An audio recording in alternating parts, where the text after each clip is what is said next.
¿Cómo me les va? ¿Están todos muy bien? Suponemos que sí.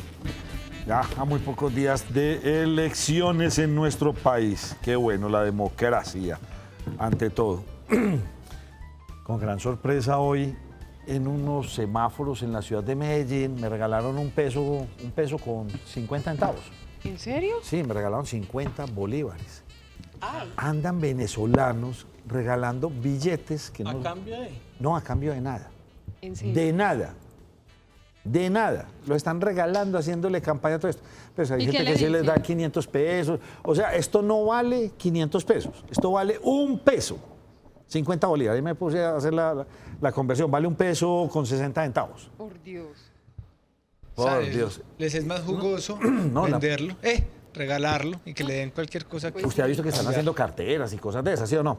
Sí. Les cuento una cosa. Y José lo debe saber muy bien. Es más costoso hacer este billete que el valor nominal del mismo. Es cierto. Vale más plata hacer este billetico. Se gastan tranquilamente 60 o 70 bolívares haciendo el billete que el valor del billete. Increíble. Bueno, lástima pesar. por nuestro... Y está bonito el billete, hombre. Sí. Está bonito. Deberían hacer como la registraduría, Nacho, fotocopias. Sí, sí, tiene usted razón. Pero me decía ¿Para lo que valen? alguien que estuvo allá en estos días, me decía, pues no, que definitivamente el efectivo ya no se ve en la calle, ya los taxis son con datáfonos, en fin, todos los lugares son, pues porque ir a comprar cualquier cosa pues requiere casi que de bultos de billetes, como se ha visto en muchos países que han sufrido este problema de la hiperinflación. Nacho, es que con la hiperinflación que usted habla, y hace 1 año y medio que estuvimos en Venezuela, algo tan simple como $50, hace año y medio. Ah, que a ustedes los iban a meter a la cárcel porque iban con mucho billete en la era mano. una tula de billetes en Uy, el por billete de Dios. máxima denominación de Venezuela. Increíble. Bueno, ya todos los televidentes aquí conectados. Qué bueno, tanta gente ya tan fiel a este. Vea, Santiago Martínez, cartagenero, mejor dicho. Aquí vemos gente ya de todas partes del mundo. Todo el mundo seguiremos. ¿Hasta cuándo nos van a decir aquí Duque presidente, Petro presidente, Fajardo presidente? Hasta que haya presidente. Hasta que haya presidente. Hasta que termine. Nacho, pero incluso- todos esos hasta el viernes. O hasta Ya el fin después de solo semana. nos mencionan dos. Ya quedan 2. José, Señor. ¿qué ha pasado? Nacho, ha pasado bastantes cositas, le cuento. Dentro de algunas que Fenalco entregó resultados del comportamiento de la cartera y la cartera, concretamente la cartera morosa en el departamento de Antioquia. Imagínense que se ha deteriorado la cartera morosa un 15% en relación a igual periodo del año anterior. Nos estamos endeudando un 25% en promedio y lo ideal es estar endeudados en un 20%. La gente, dicen en Fenalco, ya no está pagando con el mismo rigor que lo hacía en el pasado. Y en principio priorizan el pago de vivienda, después de vehículo y de último de tarjetas de crédito. Esa es la cartera que está creciendo bastante. La mayoría de créditos son ventas a plazo en un 56%, de cuenta corriente, lo que denominan cuenta corriente en un 31% y créditos por club en un 12%. ¿Y en qué se endeuda la gente por estratos? Las principales personas que se endeudan son los de las estratos 3 y en las ciudades principales. Los que menos toman deudas son el estrato 1, muy comprensible porque no tienen acceso al crédito, y en los municipios y zonas rurales. El estrato 4 y 6 se endeuda sobre todo para cubrir gastos. El 1 y el 5 para hacer inversiones. En el caso del 1, para iniciar negocio, para comprar materiales de construcción, remodelar vivienda. Y en el caso del estrato 5, para vivienda y vehículo, entre otros datos, Nacho. También los estratos 1 y 2 se endeudan para cubrir gastos del hogar. El estrato 3 es el estrato más representativo en la sociedad. Y allí las personas toman deudas para todas las categorías.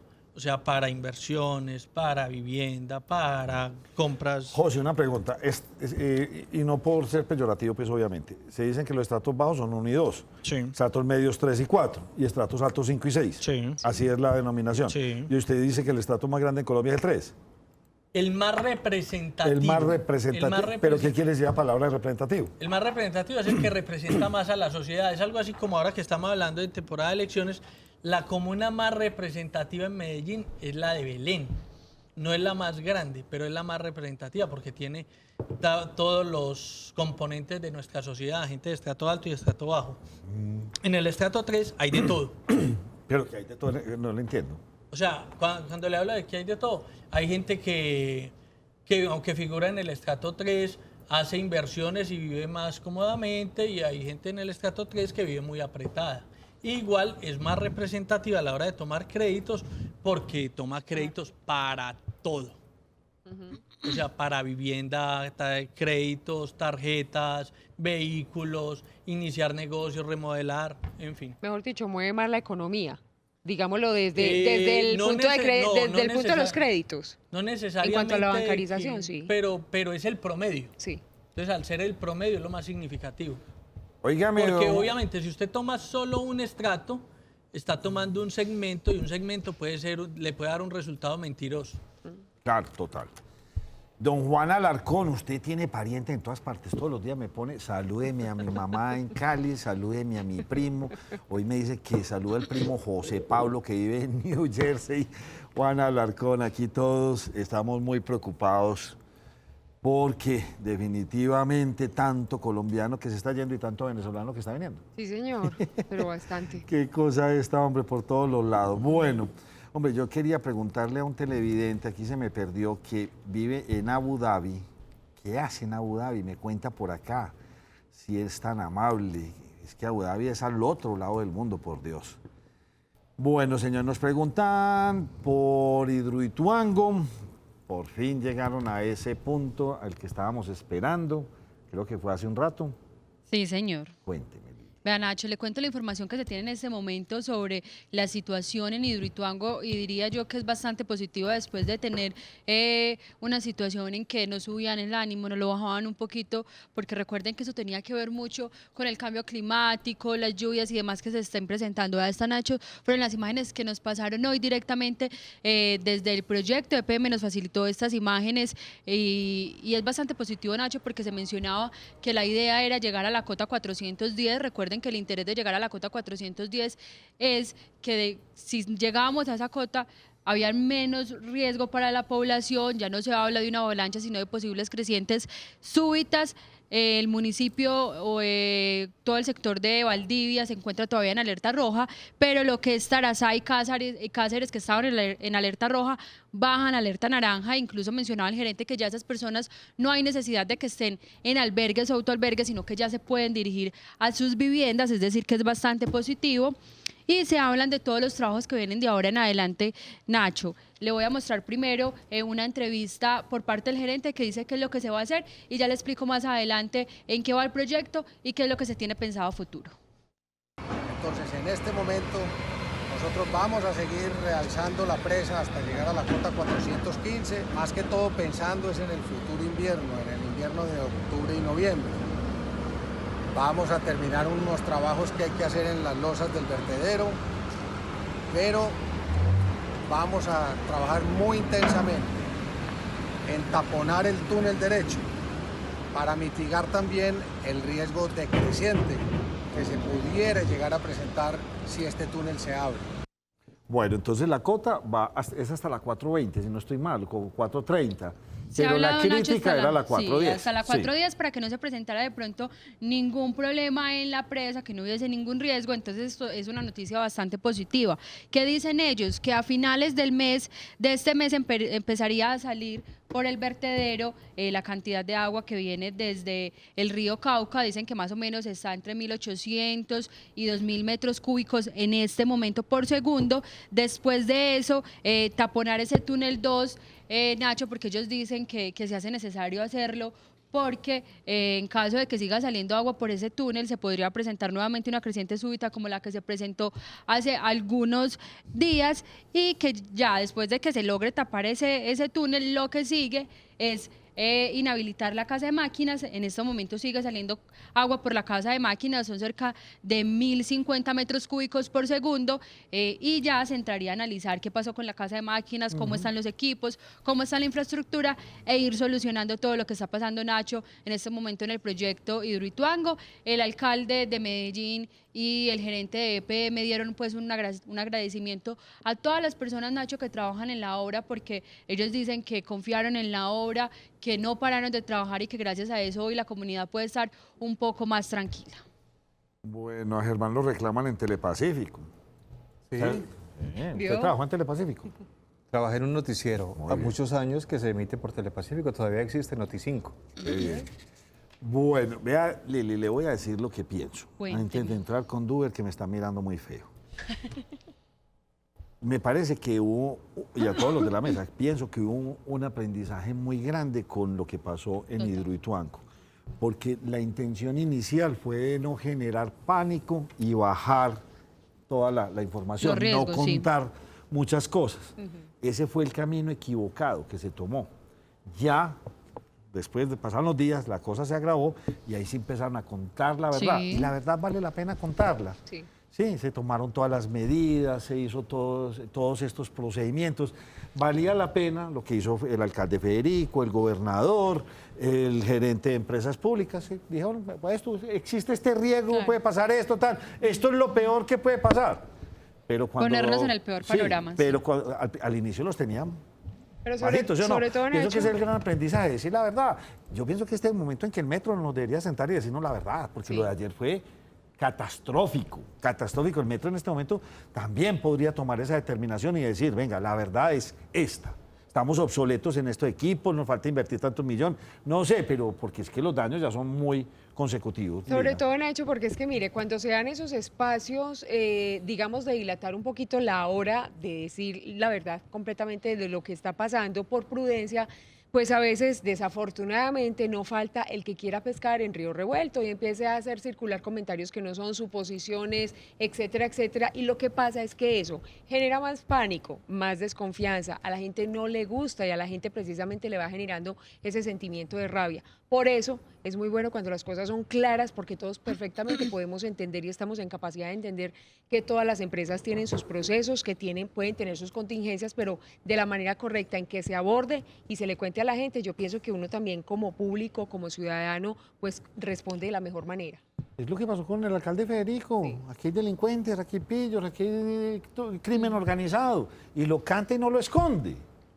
Nacho, pero eso generalmente pasa es desde las oficinas de comunicaciones, Comunicaciones. perdón, que son las que en muchos Asesoran. casos consideran Sí, que claro. es mejor tapar que contar la verdad. Sí, por el famoso costo político. Tema de imagen. Sí, todo tema de eso. imagen, costo político, pero bueno, por Nacho, ahora pero por vamos ej- bien. Pero en el caso del metro, yo diría que incluso muchas personas me han preguntado y lo han preguntado a través de nuestras redes sociales.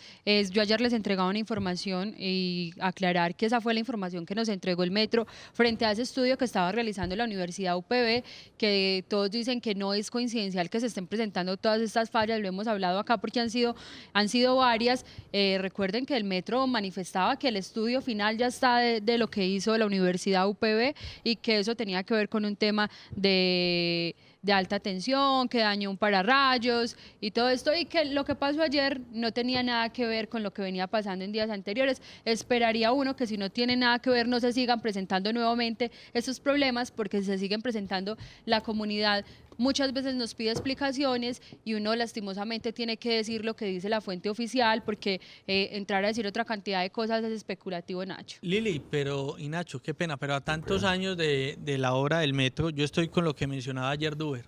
Eso es mantenimiento. Pues es comprensible, van 20 y tantos años y daños tan repetitivos, distintos en diferentes sitios, catenarias por un lado, por el otro, el Ha sido sistema el de año. suspensión, todas esas cosas. Bueno, hoy- comprensible el sí, sí. deterioro, pero falta mantenimiento. Pero vuelvo y digo, decir la verdad es lo más importante. ¿Y qué le dijeron hoy del metro?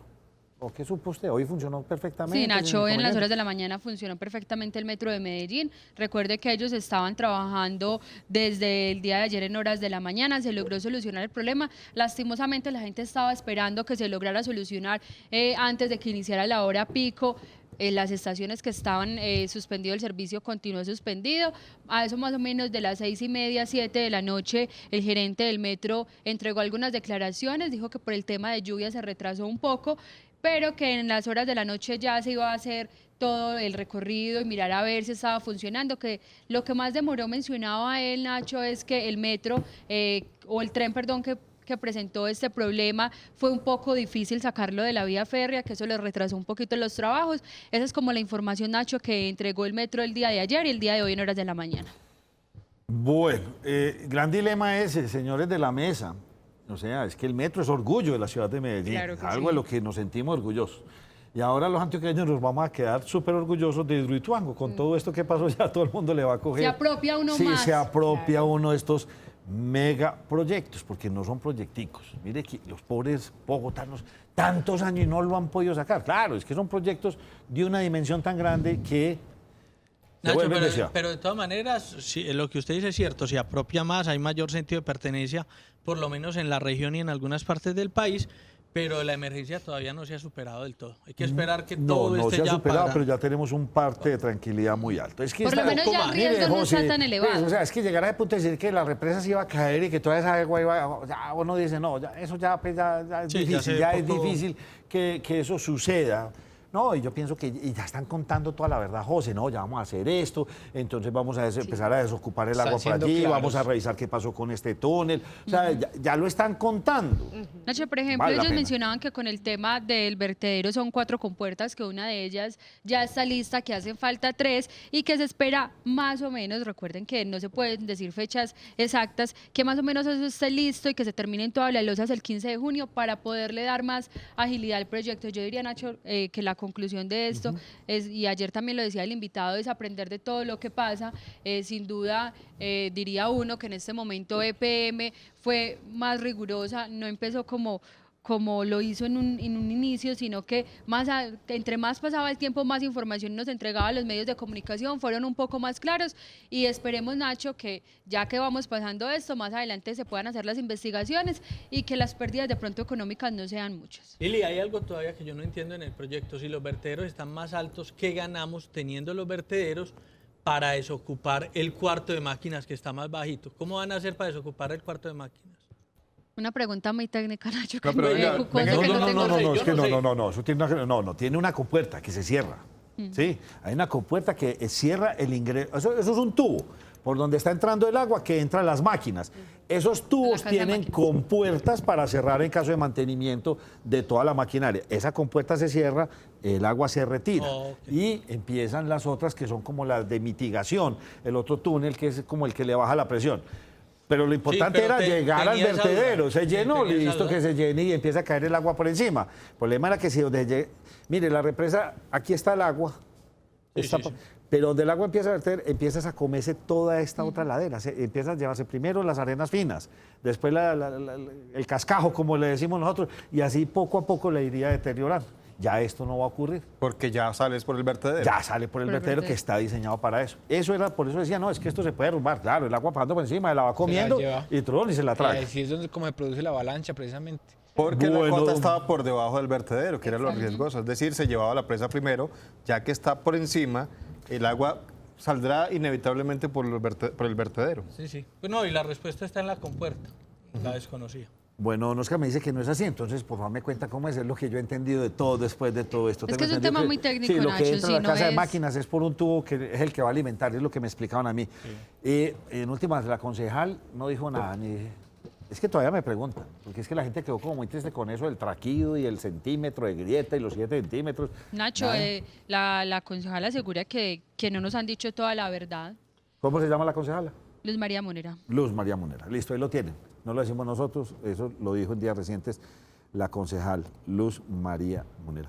Óigame, usted en estos días hizo un comentario, ¿Quién es usted? José Fernando Gil. No, y me puso a pensar, manejando por las calles de Medellín, habíamos hablado de mucho hueco, Sí. Se habló de una gran campaña. Nacho, hay muchos huecos. No, por eso. Entonces habló de una gran campaña y resulta que sí, tiene usted razón, mucho huequito. Ya se mellaron la matica, la que les había mostrado estos días, Ay. me dio mucho pesar. Pero arreglaron el hueco. No, el hueco está ahí. Ay, se llevaron la mata y dejaron el Nacho, hueco. se Muy bien. robaron la No, matica y aquí entonces. llegando al canal también hay un montón de huecos, pero, o sea, huequitos chiquitos. Sí. Sí. Usted me tiene una noticia de huecos. Sí, Nacho, vea, ¿cómo le parece que hay los vecinos que viven por el sector de Robledo, por el sector de Bello Horizonte, se quejan porque en estos días, digamos que días atrás, mejor, hicieron unos arreglos para instalación de contadores de agua y ellos manifiestan que desafortunadamente pues los contratistas que hacen estos trabajos para EPM van a hacer estas instalaciones y muchas veces dejan esos huecos que hacen, los dejan destapados o medio los tapan o si mucho de pronto les dejan una señalización pero que el trabajo no lo terminan completo. Mire, por ejemplo, esto no solamente, esto por ejemplo es donde le estoy diciendo en Bello Horizonte, esto es en San Joaquín, entonces no es solamente una parte de la ciudad, entonces digamos que la queja en general es que cuando se haga este tipo de intervenciones, porque tienen que hacer instalaciones de redes de gas, de redes de acueducto, de lo que sea,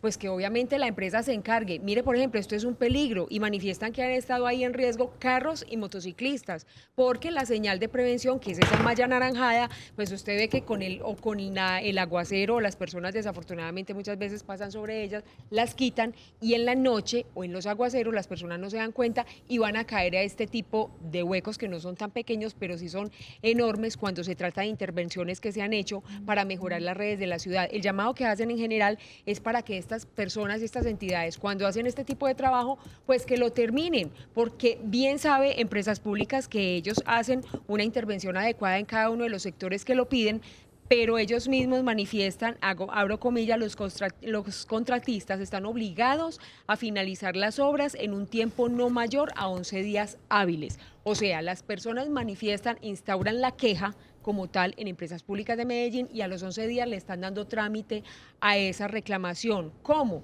Pues tapando los huecos, mejorando la vía y obviamente terminaron para lo que fueron contratados. Así que pues ojalá y no se junten muchas, Nacho, porque desafortunadamente cuando son tantas, esa va a ser la respuesta, que como son tantas las zonas de la ciudad que presentan esta situación, por eso se demora la reparación completa.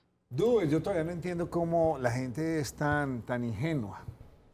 Venga, lleve esto, le doy tanta platica y váyase para el aeropuerto y lleve Eso es esto, metido en facilito. Sí, eso es facilito. Parece que no ven estos especiales que dan los gringos, que son impresionantes. Y ya hay especiales desde Brasil, Madrid, Bogotá, Perú, alerta aeropuerto. Todo, sí. Mejor dicho, y eso no es eso es una lotería y esa lotería sí se la ganó uno facilito. Es así. No es tan difícil. Cuéntenos la historia. Pues Nacho, mire, esto es una mujer que decidió hacerle el quite a la tragedia por la que viene atravesando Valdivia, precisamente con esto del río Cauca, y fue capturada en el aeropuerto El Dorado de Bogotá. Ella viajó desde acá, desde Antioquia, con 12 kilos de clorhidrato de cocaína, pues en 2 maletas. La mujer las llevaba envueltas en la ropa. Nos explican las autoridades cómo están haciendo los narcotraficantes.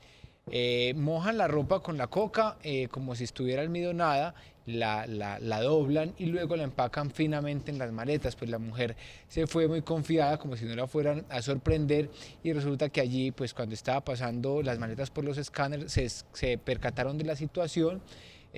Buscaron a la mujer, la dueña de las maletas, ella apareció y efectivamente en ese momento la capturaron porque llevaba más de 12 kilos de clorhidrato de cocaína que pretendía sacar para España.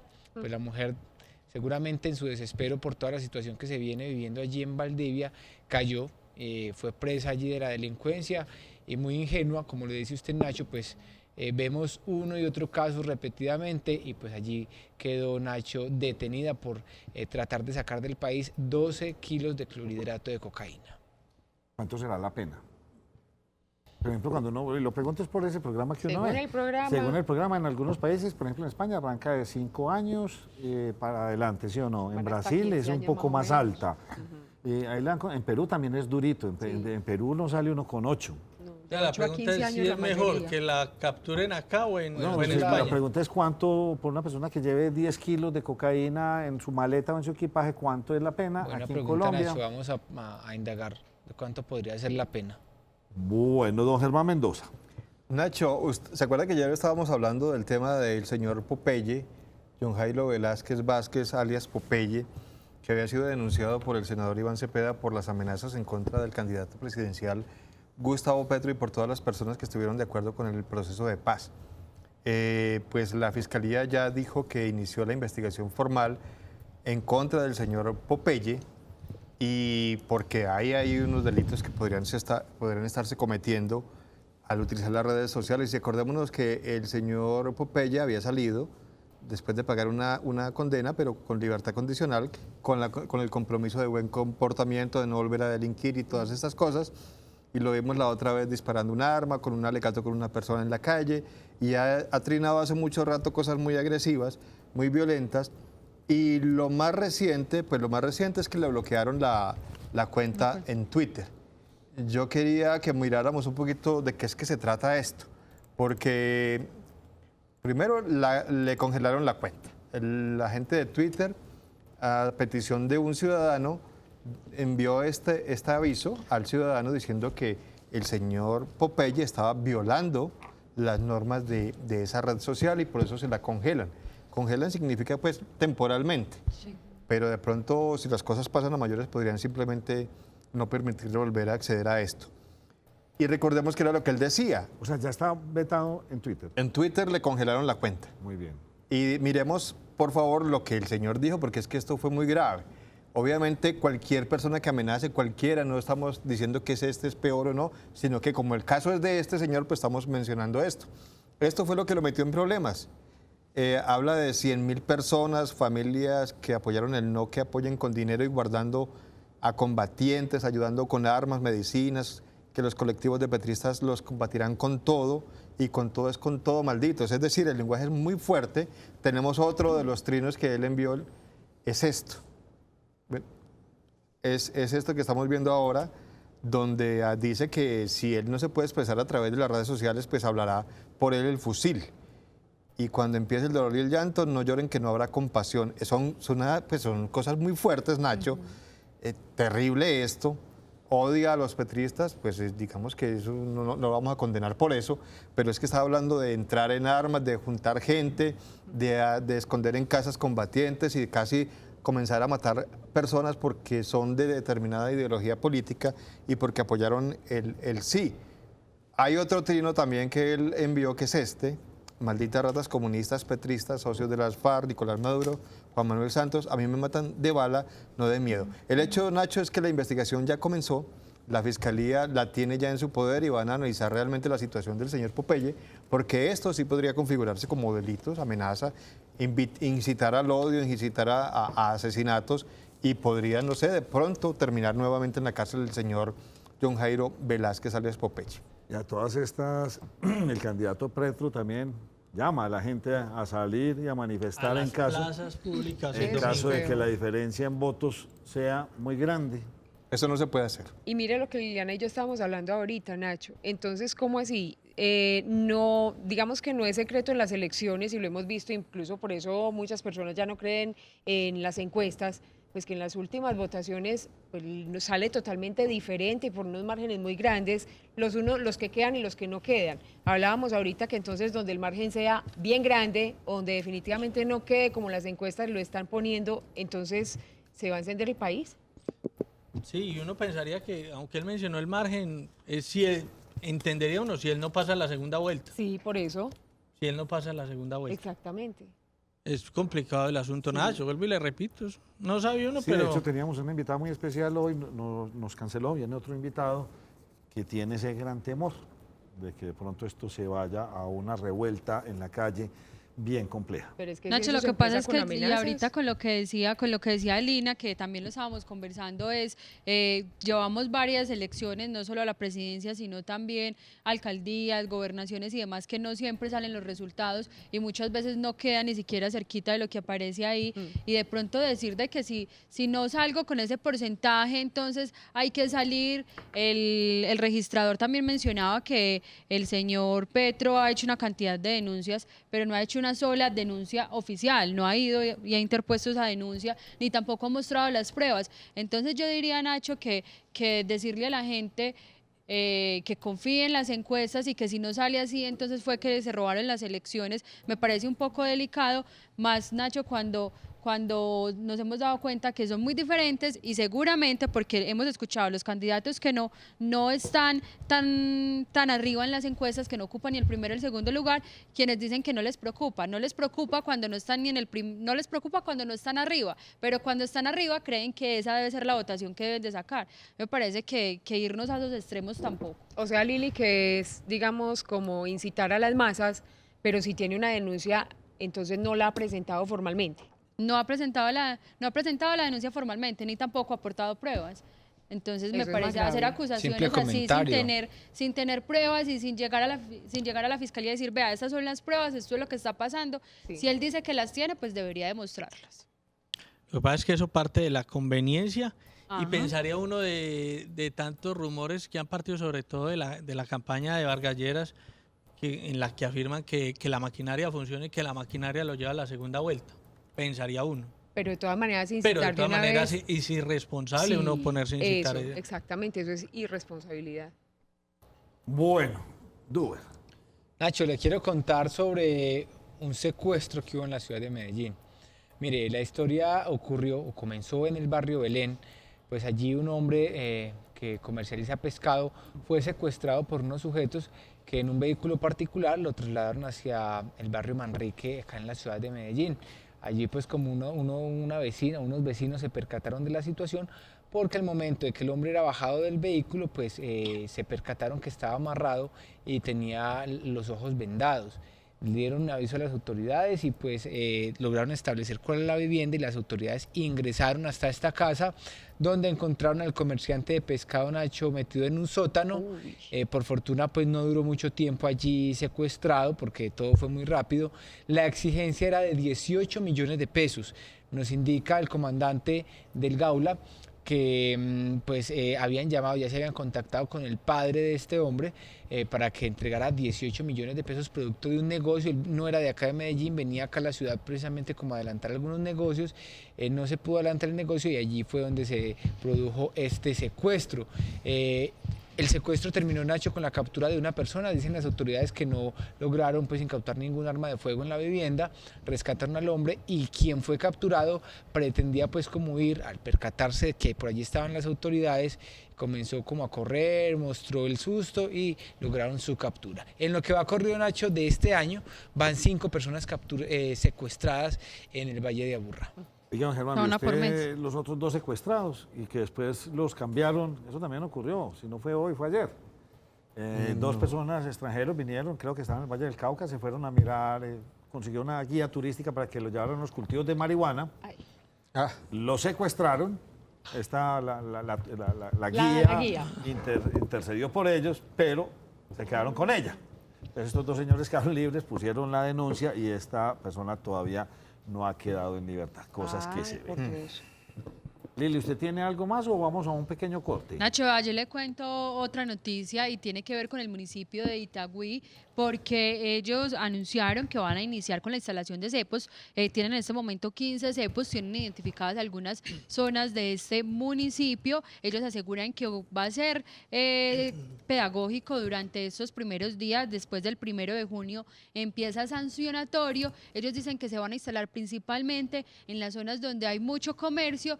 Y Nacho, diría, pues para mi sorpresa, ellos también mencionaban que se van a hacer operativos especiales en las zonas rurales de este municipio, porque resulta que muchas personas están dejando sus vehículos parqueados. Cuando llega el vehículo de la basura, no pueden ingresar, entonces se les ha vuelto un problema. Van a empezar a instalar cepos, es decir, un municipio más que se une a esta medida. Bueno, eso va por buen camino. Esperemos pues que la gente aprenda a parquearse. Oiga, Nacho, me surge una inquietud con lo del metro.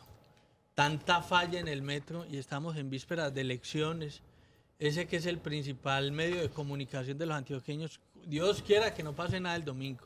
De transporte. ¿Se imagina usted? Ay, El no, principal esperemos medio de que no. transporte, perdón. No, esperemos que no. Y con tanta falla tan repetitiva. Gratis. El Y metro- gratis, que No es es el gratis metro. si él es de elecciones. Sí. Nacho, mire, yo escuchaba al gerente del metro esta mañana, que él había hablado pues a los medios de comunicación y decía que estos son 42, Liliana, creo que son 42 trenes, sí. 42 trenes que tienen que ya estaban Que listos entran en para hacer repotenciación. mantenimiento. Repotenciación es la palabra. O sea, eso ya estaba programado según dice Sí, él. no, y recuerde que lo que dice el gerente en este caso sí es cierto, porque recuerde que cuando se presentó los nuevos trenes que llegaron a la ciudad de Medellín, que nosotros estuvimos en la presentación, que incluso les traje imágenes, no recuerdo si fue más o menos hace un mes, les contaba que se iba a iniciar finalizando 2018 o iniciando 2019 todo el mantenimiento de esos trenes, teniendo en cuenta que ya habían ingresado los nuevos. Es decir, que eso sí ya lo tenían previsto, el tema del mantenimiento para esos trenes. Bueno, Germán, antes de irme a este corte, me imagino que vio la noticia del nuevo cartel, porque estamos cartelizados por todos los lados. ¿De cuál me está hablando? De los militares, la venta De las raciones. Refrigerios para las fuerzas militares. Cuéntenos qué pasó. Pero no, Nacho, es que mire, sí, claro, es que acuérdese que el ejército tiene contratistas, y hacen cuentas con contratistas para logística, para papelería, para raciones, para todo eso que le dan a los soldados. Pues ahí estaba también la denuncia, es que hay ahí torcidos en esos dineros para la compra de esas raciones, Nacho. Pero no es lo único de lo que se ha hablado alguna vez con el ejército, lamentablemente, sin hablar mal de la institución. Se habla de problemas en la contratación, gente involucrada en temas hasta de las armas, de la munición, de la ropa, de los uniformes, para sacarle provecho a esto. Es que es mucha plata la que se mueve, Nacho. Es mucho dinero en ese tema de seguridad y pues ojalá se profundice en el tema y se sepa realmente quiénes son los responsables y se llegue hasta las cabezas. Nacho, y más allá de eso, qué pena No, bien con pueda, bien pueda. No, es relación para a ese apoyarlo de tema. Germán también. A mí me parece que si algo, yo que soy bastante crítico del gobierno Santos, si algo hay que destacar de este gobierno es la Superintendencia de Industria y Comercio, Sí, señor. y al personaje que está al frente, a Sí, Pablo señor. Felipe Robledo. Muy bueno. Más de 50 carteles en lo que va de su gestión. Y salió la nueva duda, Germán y Lina, y todos los de la mesa. Entonces ustedes van por la calle, ¿usted en qué trabaja? No, yo soy contratista. Y contratista, sí, del Estado. Hay gente que está buscando cómo ver si le vende uniformes, comida, lo que sea. Se volvieron expertos en el tema y resulta que ahí es donde se está montando todo este caos tan impresionante. Salió como esa película. Pero horrible, Nacho, porque según entiendo, una de esas empresas que también estaba envuelta en este cartel de lo de la alimentación de los soldados, también había sido identificada dentro de también el cartel del plan de alimentación de los niños, del PAE. Sí, por eso. Entonces, por todos pues... lados. Y cogieron comida que llegó de Venezuela. Estamos enredados con tanta delincuencia. Vuelvo, insisto, metamos a la cárcel. Aquí el lunes nos decían que no. Yo insisto, pero muchos dicen que no, que hay que hacerlo. No. Hay que O hacerlo. esto es mano brava o mano brava. Sí. Pausa y volvemos con ustedes y nuestro invitado del día de hoy. Estos son los recomendados de Nos Cogió la Noche. Cambia tu vida, renueva el color de tu sonrisa. Blanqueamiento dental de última generación en Odontoespecialistas. Durante este mes, evaluación sin costo y 30% de descuento. Pide tu cita al 444-0628. Centro Comercial San Diego, consultorios 1008 y 1009. Odontoespecialistas. Grupo EDL, 100% expertos en tecnología, equipos e implementación de infraestructuras tecnológicas, energía solar, servidores, telefonía IP, equipos de cómputo, controles de acceso, cableado estructurado, teléfonos 366-0519 o 300-678-8251.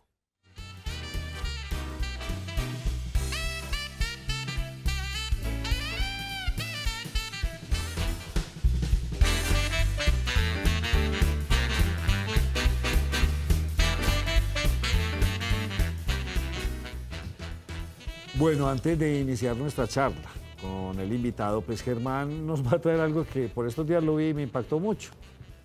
Sí, Nacho, es a propósito de Hidroituango y de la amenaza que había que de pronto se pudiera derrumbar esta presa en la hidroeléctrica, y de qué pasa cuando se llega a ciertos niveles en el nivel del represamiento del río Cauca en este caso, por dónde sale el agua para tratar de hacer una salida, una descarga de emergencia, en algunos casos para evitar una tragedia. Pues sí hay unos videos muy interesantes en YouTube que están circulando y que muestran cómo es que se hace esto y es una cosa realmente impresionante Ay, mire. la que podemos ver. Eso es Mira, esta es una represa inmensa, esa es otra forma de sacarla, Nacho, distinto como al que hay en Hidroituango. Estos Sí. son parecidos a lo de El Hidroituango. vertedero, Sí. ahí está. Y la Exactamente. jota por encima. Exactamente, pero mire, la fuerza con la que sale el agua y la cantidad de agua es realmente aterradora. Yo Grandísima. no sé qué pasaría si uno llegara a caer ahí. No queda. Yo le creo que digo no qué queda pasa. nada. No queda Y van nada. sacando poco a poco, van abriendo las compuertas y van evacuando el agua. Y mire el chorro hasta donde llega. O Grandísimo. sea, es mucha el agua porque es mucha el agua represada. No Y faltará el esa loco agua- que le guste tirarse por allá. No, Ay, pues, no, claro. yo Eso no de los creo. videos extremos y creo. todo loco. No, Por no, no. Dios. Mire esta, Esto por es- ejemplo. no, Esto sí. parece un cañón. El agua es una cosa que hay que El agua acaba temerle. con todo. Mire, esos túneles me imagino que serán como los de desviación que había. Debe ser. Y esta es una vista desde arriba. Oiga, pero es también un espectáculo impresionante. mirar eso. Sí, yo De creo que verdad eso, hay sí. mucha gente que se ubica ahí para ver cómo es la salida de esto. Sí. Ahí de pronto no tenemos el sonido, pero en algunos videos hay sirenas y todas estas cosas anunciando que se está, digamos que evacuando el agua, porque es que llega a niveles preocupantes y hay Mire que qué sacarlo. Y me imagino, Nacho, pues conocerán más la gente que maneja estos temas, que cuando de pronto se cierran algunas de las máquinas, turbinas, no hay producción, pues para que tampoco se seque el río aguas abajo. Claro, tienen tienen que estarlo sacando el tienen agua. que estar, mira las compuertas, como eso va a ser en Hidroituango. Así va a ser. Esas Nacho, y esa es compuertas la más- suben y va a empezar a Y bajar ese el es agua. el video más parecido de Hidroituango porque ustedes van a ver que Así la son. represa está diseñada con piedra y arcilla como la de, A ver. la Sí, de esto es muy Hidroituango. parecido. Y de hecho está como al mismo lado, miren. Sí, señor. Ah, Está mire, también esa es la famosa cota al lado derecho, mire Exacto. que está. donde están los carros. Donde están los vehículos. Eso, la esa que era se la que están querían montando. llegar en la actualidad. Exacto. Y estaba por debajo de estos vertederos. Entonces ahí que sale ya el agua controlada, cuando esté la represa llena. Muy bien. Diferente. Muy interesante, hombre, don Germán Oiga, Mendoza. bien vea. bonito. Una represa muy parecida. Ojalá y quede así. El doctor en Derecho, Armando Luis Calle Calderón, de la Universidad de Girona. Girona. Depende si en España. catalán o en castellano, ¿no? Sí. Gerona en castellano y Girona en catalán. Especialista en instituciones penales de la Universidad Nacional de Colombia, abogado de la Universidad de Antioquia. ¿Usted dónde? Profesor de la universidad. Y profesor de la Universidad de Antioquia. ¿Usted dónde es? Yo soy vallenato. Usted es vallenato. Yo sí lo oía el saborcito. Y traemos a gente de todas partes. Sí, señor. ¿Por qué lo invitamos? Es que muchos no sabemos qué es ese cuento de las JEP, no lo hemos podido entender. Que si se extradita, que si juzgan a los unos, que si juzgan a los otros. De la Entonces, reglamentación. bien, que Mejor no. dicho, estamos en un enredo. Y pensamos que usted es una persona idónea para que nos dé mucha claridad en todos estos asuntos. Primero, cuéntenos qué es ese asunto de la JEP y por qué está en la palestra pública actualmente. Yo agradezco mucho la invitación a este programa y permítame decir inicialmente una especie de constancia. En torno a la JEP hay una discusión ética, política y jurídica muy importante. Yo que creo en la JEP y que creo en el proceso de justicia transicional y desde luego en el acuerdo de La Habana del Estado de Economía con las FARC, entiendo que es un compromiso político inexcusable, sobre todo de académicos, de profesores, de ciudadanos, participar en el debate público en torno a esta cuestión, porque yo supongo válido creer que de lo que pase con la JEP dependerá mucho del futuro de este país. Es decir, la JEP es un momento importantísimo y hay que participar en el debate sobre todo, y en ese sentido yo quería poner mi punto de vista político e ideológico de una vez, sobre todo para contribuir desde el discurso y desde la política a favor de la consolidación de la paz y en contra de los enemigos de la paz, que son los amigos de la guerra. Son los amigos de la guerra los que están indisponiendo al país en contra de la JEP y metiéndole petardos a la JEP. Yo vengo a este programa a defender la JEP. Perfecto. Germán Mendoza. Nacho, mire, ayer se iba a votar en el Congreso el tema de la reglamentación, porque la JEP, digamos que ya está como funcionando, pero eso tiene que, digamos que irse a la minucia, doctor, sobre cómo es que va a actuar realmente la JEP. Se aplazó la votación porque el Centro Democrático y el Movimiento Mira decidieron que no iban a votar eso, quedó para después, pero habrá posibilidad de que eso no se logre, como lo que pasó la otra vez con algunos de los proyectos de esos del Fast Track que se estaban debatiendo. Podría embolatarse esto y prácticamente quedar la JEP de brazos cruzados. Una situación de anomia. Cualquier cosa puede pasar en la política. Hasta que se resuelva volver trizas el Acuerdo de La Habana, si a alguien le parece que eso puede ser posible y tolerable en este país. Lo que ha pasado ayer es que por falta de quórum, y yo no quiero ser ave de mal agüero ni suponer que ciertos sectores están entrabando el proceso de aprobación del sistema de reglamentación y del procedimiento penal propio de la JEP, pero por falta de quórum ayer, sobre todo porque, como usted lo ha dicho, el uribismo y los del MIRA, curiosamente hoy en el mismo sector político, desbarataron el quórum, no sé por qué razón. No solamente se ha dicho a través de los medios de comunicación que ellos, sino también se dice que porque los congresistas están en la discusión política tan militantemente actualmente, es muy difícil que permaneciera el quórum. Se ha roto. Por la campaña. Sí, pero por la eso campaña. es comprensible, Sí, pues. sí, 4 yo lo días entiendo. de elecciones Lo entiendo, y por eso digo, no son sino precauciones, reservas, ligeras sospechas, pero nada más. Yo entiendo que perfectamente no haya quórum ayer cuando estamos en la semana más definitiva del proceso, ¿cierto? Pero lo que ha pasado es ni más ni menos que se ha atorado otra vez, yo lo podría decir así, otra vez el proceso de discusión parlamentaria o congresorial de lo que se llama el momento normativo para la administración de las contradicciones propias de la JEP, su reglamentación y su Código Procesal Penal, donde se determinarán las condiciones bajo las cuales decidirá lo que de suyo son sus competencias la Jurisdicción Especial para la Paz. Es decir, en este momento la JEP no tiene sino un ligero reglamento interno que se han dado a falta de normas para ir medio aguando en medio de las contradicciones de cada día, por ejemplo, según las cuales han resuelto lo de Santrich, pero no tienen normas procesales penales, no tienen un orden de reglamentación procesal penal que desde el punto de vista de la ley, que es de exigencia constitucional, enseñe cómo es que ellos tienen que comportarse según la Constitución y según la ley. Explíquenos eso más, no tan catedráticamente. ¿Qué quiere decir eso que usted me llama la atención? O sea, ¿cómo así que todavía no están estructurados o les falta...? Porque es que la jurisdicción está organizada y está definida y los magistrados están seleccionados. O sea, son tantas personas, estructura ustedes está van a hacer esto. ¿Cuántos magistrados son? ¿Dónde van a La operar? estructura, bueno, operan en Bogotá, Pero aunque ya ellos tienen tendrán un- movilidad en todo el territorio nacional. La estructura de la JEP es un tribunal, el Tribunal para la Paz, integrado por 18 magistrados, 18, 20 magistrados, creo que 20 magistrados y 7 suplentes, ellos distribuidos en 5 secciones, en 4 o 5 secciones, y son 18 magistrados para 3 salas. Es decir, salas Adicionales. son, uno es el tribunal, que es digamos, el órgano de cierre, Los el órgano 27. superior, los 20 y 7 suplentes, y otros son los 18 integrantes de 3 salas. Salas que se encargarán de definir lo de amnistía, lo de la asunción de responsabilidad, lo de definición de situaciones jurídicas, etcétera, etcétera. Así es, ellos son 20 y 18, 38 magistrados. Y además existe una unidad de investigación y acusación de fiscales, que investigarán y acusarán ante la JEP cuando haya que acusar para el juzgamiento, que habrá juzgamiento en la JEP, naturalmente. Eso, ¿Y hay jueces o no hay jueces? ellos son los jueces. Ah, son Es los- decir, son los los jueces, magistrados del Tribunal Nacional son los jueces de primera y de segunda instancia. Ok. Y las salas decidirán cosas que están caracterizadas según las normas de competencia, según lo que se ha dicho en el Acuerdo de La Habana, y de lo que ellas decidan, el asunto se juzgará por los jueces, que son los jueces, los magistrados del Tribunal Nacional en primera y en segunda instancia. Esos son los jueces. Según los acontecimientos de estos últimos días, entonces, con lo que usted nos acaba de decir, ¿qué falta hacer para la JEP? ¿Podía o no interferir en la orden de extradición que está pendiente para el señor Santrich? Hay muchas personas que dicen que todavía no tenía la competencia, hay otros que dicen que sí, según su concepto, sí o no. Es que se sabe de quiénes pertenecerían al sistema de la JEP.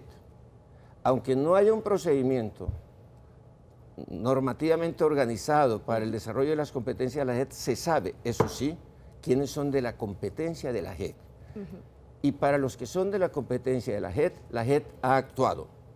Entonces, muchas personas que pertenecen a la JEP han pasado la libertad, al estado de libertad, militares y guerrilleros, mientras la JEP decide lo que ha de decidir una vez que tenga el reglamento pertinente.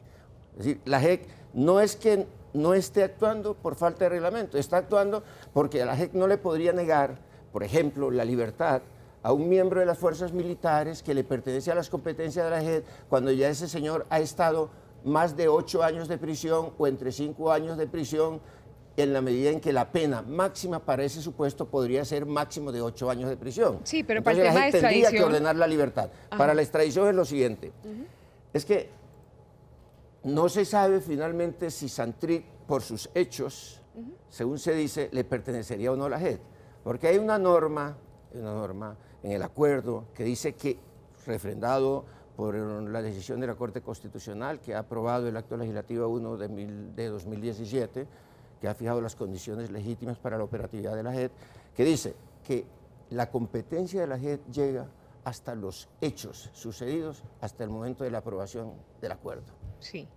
Que los hechos a partir de ahí ya no son de la competencia de la JEP. Esa es una discusión. Por ahí no pasa ninguna discusión sobre la extradición. Lo primero es, ¿pertenece o no el señor Santrich a la competencia de la JEP?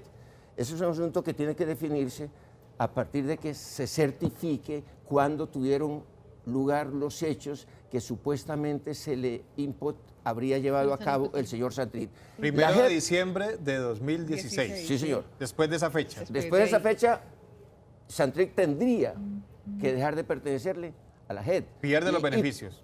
Hasta ahí no sé, pero no le pertenecería a la JEP, sino a la jurisdicción Ordinaria, sí. Y hasta ahí todavía no tenemos nada que ver con la extradición.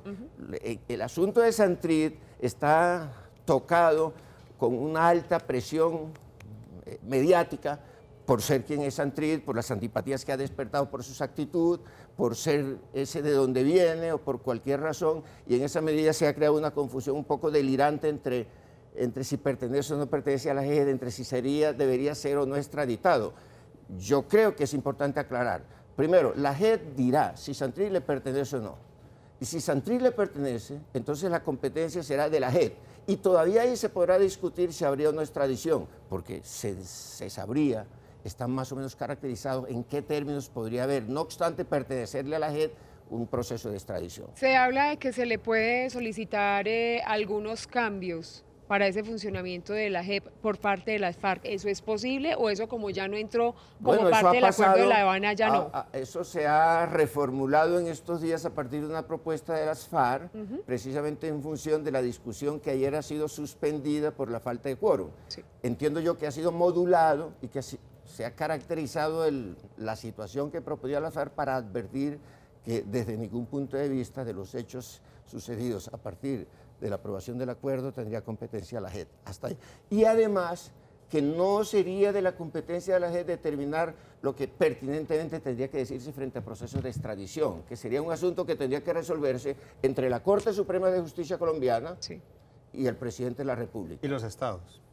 El que solicita y el que... Bueno, eso está determinado porque hay un acuerdo de extradición entre Estados Unidos y Colombia, con la peculiaridad de que Estados Unidos nunca extradita y Colombia sí.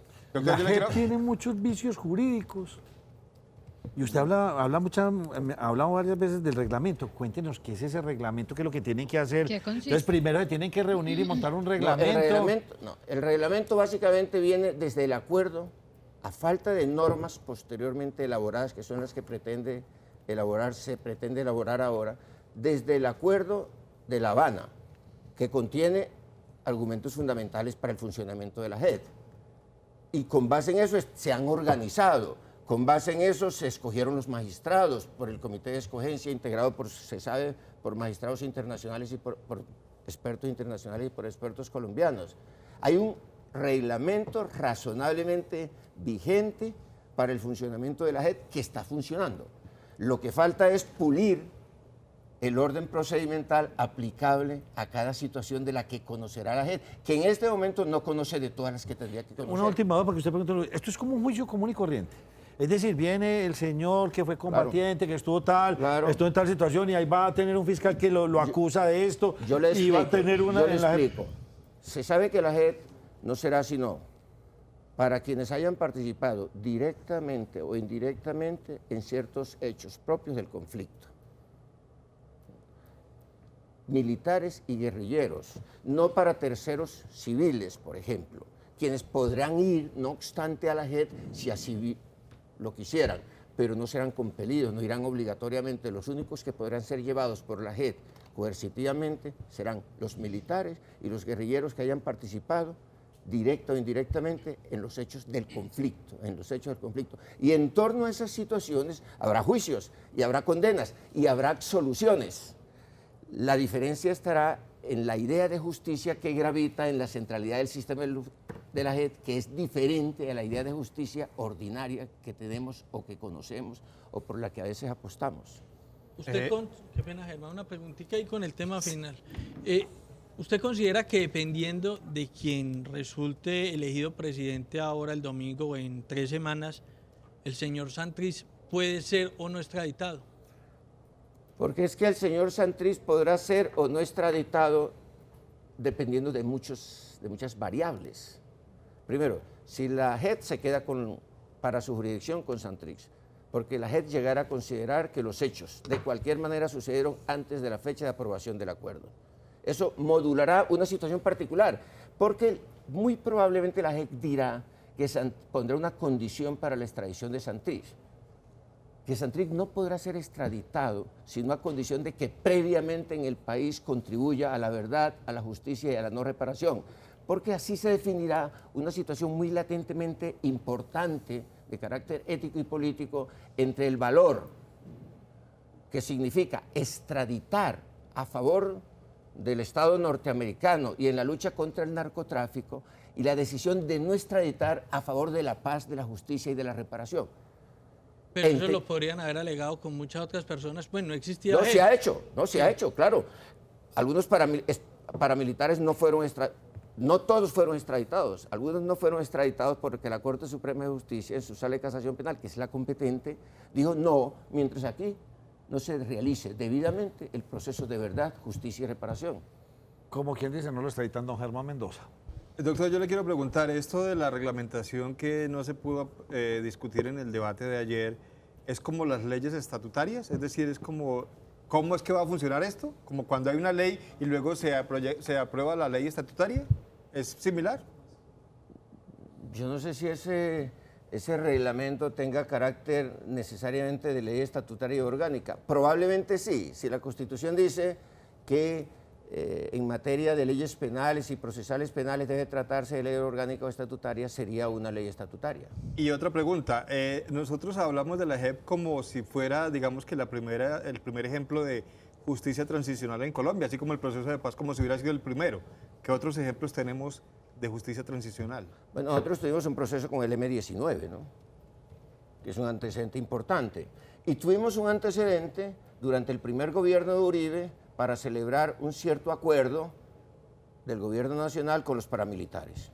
La ley de justicia y paz. La ley de justicia y paz, que de alguna manera tiene un cierto significado de justicia transicional, en el entendimiento más o menos, grosso modo, de que se trata de procesos para la superación de conflictos muy agudos que no podrían ser superados mediante los instrumentos penales comunes y corrientes, que es necesario superarlos o intentar superarlos a través de mecanismos excepcionales, transicionales.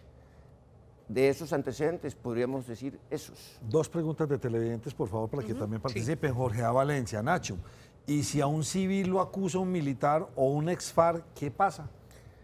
Si lo acusan de haber participado, porque de eso se trata, en un hecho directa o indirectamente conectado a la naturaleza del conflicto, deberá ser puesto a la consideración de la justicia penal ordinaria. No estaría en la JEP. No, no está. Salvo que él quisiera ir voluntariosamente ante la JEP. Ya están sucediendo casos. Por ejemplo, el señor... O sea, ir antes de que me acusen. O siendo acusado.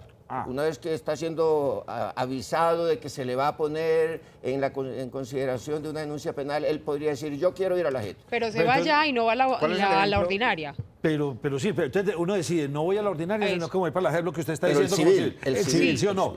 Y entonces, pero ¿es por qué? ¿Porque en la JEP voy a tener más beneficios? No. ¿O por qué elegir la una y la otra? No, simplemente... el asunto es si elige de una manera o de otra, es un asunto que es consecuencia de una decisión de la Corte Constitucional que dijo que la JEP solo se ocuparía de los que participaron directa o indirectamente en los hechos constitutivos del conflicto, que sean militares, de las fuerzas militares y guerrilleros. Entonces no. Pero es que hay algunos, Nacho, y ya lo hemos dicho aquí varias veces, que ya, lo que usted lo decía al principio, ya están condenados por otra justicia y están queriendo seguir para allá. Claro, porque consideran que les va mejor allá. Quieren que la JEP revise sus sentencias. Sí. Está pasando con muchos paramilitares, políticos, por ejemplo, que fueron condenados por la justicia ordinaria y ahora quieren ir a la JEP A que haya una para revisión. que la JEP revise sus sentencias y adecúen sus sentencias normalmente de penas mucho más altas que las penas de la JEP, que son penas mucho más livianas que las penas de la justicia ordinaria para esos delitos tan graves. Entonces sí hay un beneficio. Pero eso refuerza Claro, la teoría sí de hay que un en la beneficio. JEP hay cierta impunidad o ciertas gabelas. Pero es que aquí No, guerrilleros, sí. pero entonces ¿para No. qué se iban a entregar los guerrilleros a meterse en este Lo proceso que de pasa paz? es que Para alguien en lo que quererse usted- cambiar en de lo uno que- a otro, es en por lo que eso. usted dice se manifiesta uno de los prejuicios que hay con la JEP, desgraciadamente. Creer que la JEP es condición de impunidad. La JEP no es condición de impunidad. La JEP es condición de celebración de un conflicto a través de unos mecanismos que llaman mecanismos alternativos de justicia. Si a usted le parece o a alguno le parece que eso es impunidad, pues lo puede considerar, pero evidentemente eso no está en la naturaleza de las cosas de la JEP. La JEP es un sistema de justicia penal altamente político para la celebración de una solución a un conflicto que no podía ser solucionado de otra manera, con sanciones, con penas y desde luego obedeciendo a una idea de derecho penal muy diferente a esa con la que hemos vivido tantos años de manera, por cierto, altamente ineficaz. Ideas de justicia restaurativa a favor de víctimas, porque este país lo que tiene es víctimas. Este país no quiere sino verdad, justicia y reparación para las víctimas y prohibición de repetición como fórmula para la superación del conflicto de cara al posconflicto. Tera Conta, ¿a la JEP podría acogerse guerrilleros de otros grupos o es únicamente para las un FARC. solo grupo? Para Bueno, las en FARC? principio no se vinculan sino los que acordaron en La Habana. Si hubiera un acuerdo entre el gobierno, entre el Estado colombiano y el ELN, por ejemplo, podría suceder que lo acordaran, pero en este momento solo FARC y el Estado colombiano por lo que acordaron en La Habana. Le voy a poner una pregunta hipotética de acuerdo a la pregunta que hace. Y de pronto tenemos aquí algún grupo de helenos, guerrilleros del ELN que no están de acuerdo. Hombre, me quiero salir y quiero ir allá. Tampoco, No, porque no se ha hecho en este un momento tratado no, de paz con porque ellos. ellos No no hay una pertenecen, negociación. porque claro, la JEP es una consecuencia de un acuerdo altamente político, ¿cierto? Con las FARC. Le tengo pregunta y es, ¿cuánto tiempo duraría la JEP? O sea, ¿tienen un tiempo establecido de funcionamiento o es un sistema paralelo que va a funcionar? Bueno, Como funcionará siempre como un nuestro- sistema de alguna manera paralelo durante un tiempo porque es Eso. justicia transicional, no Sí. solamente porque resuelve un conflicto según unas ideas de seccionalidad, sino porque por transicional debe tener una duración en el tiempo, 20 años máximos. 20 Ha dicho años la Corte máximo. Y Constitucional. el concepto de reparación que se maneja para las personas que acudan allá a la JEP, el concepto de reparación para las víctimas, ¿cómo es? O sea, ¿cómo reparan a las víctimas? La JEP, en el juicio respectivo, Sí. precisará las condiciones de reparación, de verdad, de justicia y de reparación. O sea, sea y de material o- prohibición de repetición, con la advertencia de que, como lo ha dicho la Corte Constitucional, en los acuerdos, en el Acuerdo de La Habana y en el acto legislativo que puso las condiciones básicas para el funcionamiento, para la existencia de la JEP, hay una condición que se llama una condición de condicionalidad, que si no se dejan las armas, que si no se contribuye a la justicia, a la paz, a la verdad y a la prohibición de repetición, se perderán los, entre comillas, los beneficios que yo digo mejor, el tratamiento propio al tenor de la JEP. Doctor Calle, yo le tengo una inquietud y tengo un discurso repetitivo en este programa. Yo pienso que la justicia en este país requiere de una reforma urgente. ¿Por qué creerle a la JEP si la justicia ordinaria no funciona? Y pues para no repetirle el mismo cuento, aquí se capturan 80, 90 personas en flagrancia, en última instancia terminan 1 o 2 judicializados, o sea, tenemos un problema de bandas criminales en uno de los niveles más, y todos nos dicen, ustedes los que conocen, no, Colombia es garantista, las leyes son garantistas. ¿Cómo poderle creer a esto si en la otra vemos que está disparada? Esa es la pregunta que de delincuencia? otra forma yo hago siempre le hago siempre a los enemigos de la JEP, a los que le disparan a mansalva a la JEP, que por qué no creerle a la JEP si la otra no ha funcionado a través de años y años de experiencia. ¿Usted por qué quiere atacar a la JEP y mandar eso a la justicia ordinaria si usted mismo está diciendo que la justicia ordinaria no funciona? Precisamente, si la justicia ordinaria no funciona, démosle una oportunidad a la JEP para ver si es con la así. JEP hay que ingeniarse o no. No, Porque doctor, usted lo que, ya me está mejor, ya. pidiendo, lo que me está pidiendo es que deje la cosa donde no sirve. Doctor, me dejó callado, tiene toda la razón y me parece una respuesta absolutamente válida para este caso. Entonces, déjeme volverme un poquitico y seguir peleando. Necesitamos una reforma a la justicia. ¿Será que la impunidad en este país está primando y la justicia para los de corbata es una y esos se van para el Cantón Norte, el que está abajo el que mata a un niño es una condena de 30 años y se porta bien y salen 15? Aquí pues como que hay que hacer esa reforma, hay que mirarnos. ¿O será que la cárcel no sirve como muchos dicen? Yo no creo que se necesite una reforma del sistema de justicia penal. Yo lo que creo es que el sistema de justicia penal debería funcionar, en principio como está programado por la decisión político-criminal de cada época, quizás con menos fe y menos confianza en el derecho penal, quizás creyendo más en mecanismos alternativos y en el reconocimiento de derechos y de libertades que podría operar como un estímulo, no para cometer delitos, sino para centralmente ponerse al lado de los valores y de los bienes y de la convivencia. Que es que aquí lo que se ha hecho es crear muchas ideas de derecho penal, de mayor derecho penal, de derecho penal expansivo, cada día más delitos, cada día más derecho penal, cada día más penas, con la convicción de que eso no funciona. Entonces, lo que hay que hacer es pedir que el sistema funcione, lo que hay que hacer es luchar severamente contra la corrupción, que yo creo que es el factor desestabilizador de toda idea de convivencia en este país, más que guerrillas, más que paramilitares, más que cualquier cosa, la altísima corrupción que hay en este país, en todos los poderes. ¿Pero por qué no le tienen miedo a la ley? Que Sí, me caemos en pero la es misma que- redundancia. No importa, yo voy y me robo 5.000 millones, No pago pasa 2 o nada. 3 años de Aumentan el cárcel y quedé con 5.000 millones. Sí, o sea, hemos caído en un lo que limbo pasa es que eso crea un círculo vicioso Eso. que nos lleva inexorablemente otra vez a una decisión político-criminal para el uso mayormente abundante del derecho penal, que es un derecho penal absolutamente ineficaz. El derecho penal no funciona. No funciona. Porque no reeduca, porque no previene, porque no trata con justa retribución, porque las cárceles son infiernos. Yo quisiera que alguien fuera a las cárceles para que se pregunte si ahí hay justicia. Porque salvo que se trate de venganza, en la sociedad democrática no se podría tratar de la justicia como se aplica en nuestras cárceles. Nuestro sistema penal no funciona, es absolutamente ineficaz, pero también es ineficaz porque nadie cree en la entidad ético-política que está detrás del sistema de delitos y de penas, y porque muchos creen que el asunto está altamente corrompido. Y yo no creo que las personas se corrompan porque le tengan miedo a la pena. Perdón, porque le han perdido el miedo a la pena. Sí, eso. ¿Cierto? No, yo creo que las personas se corrompen porque se corrompen. Usted se podría preguntar si usted se corrompería. No. Yo me podría preguntar, todos los días me pregunto, yo porque sé que la pena no funciona, ¿me corrompería? Yo tengo la seguridad que yo no me corrompería.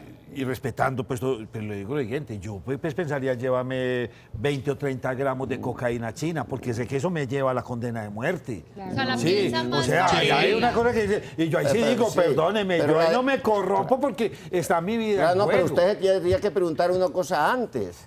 Si usted sí cree que eso representa su condición ético-social como ciudadano, como hombre, como padre, ponerse en el programa y llevar 30 gramos de cocaína a la China, aunque lo sancionaran.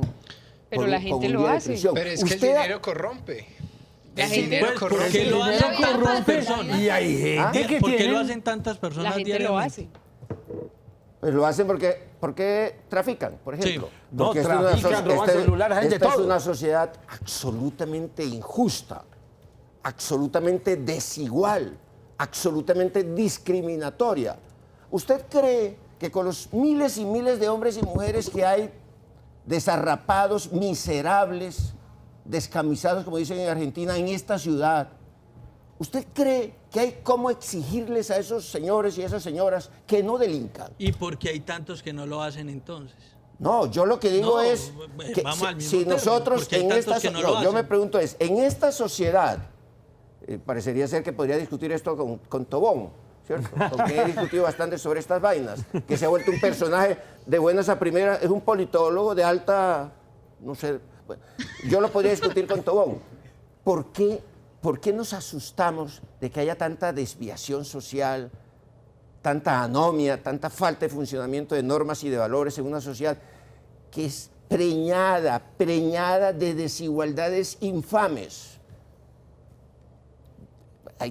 Yo digo, en estos días vi unas estadísticas, claro, como dicen los políticos colombianos, Colombia no es Dinamarca, pero vi unas estadísticas que se informan desde Europa sobre los países más felices del mundo. Los países más felices del mundo son los países del norte de Europa. Entre más norte, más felices, desde Finlandia bajando. Son los países que menos delitos tienen. Son los países que menos cárceles tienen. Yo pongo el ejemplo y lo muestro y pregunto si no está bien ponernos en el predicamento de averiguar por qué razón. Yo digo es que yo no tengo por qué sorprenderme de que en esta sociedad a todos nos han robado cotidianamente cosas. A mí del carro me han bajado, me han quitado celulares, me han quitado cosas, dineros, joyas, prendas, a todos los de mi núcleo familiar, todos los días lo vivimos. Pero yo no me sorprendo, ni pido penas más. Me parece tan natural que esas cosas pasen en esta sociedad tan miserablemente desigual y discriminatoria, de gente que no tiene con qué comer.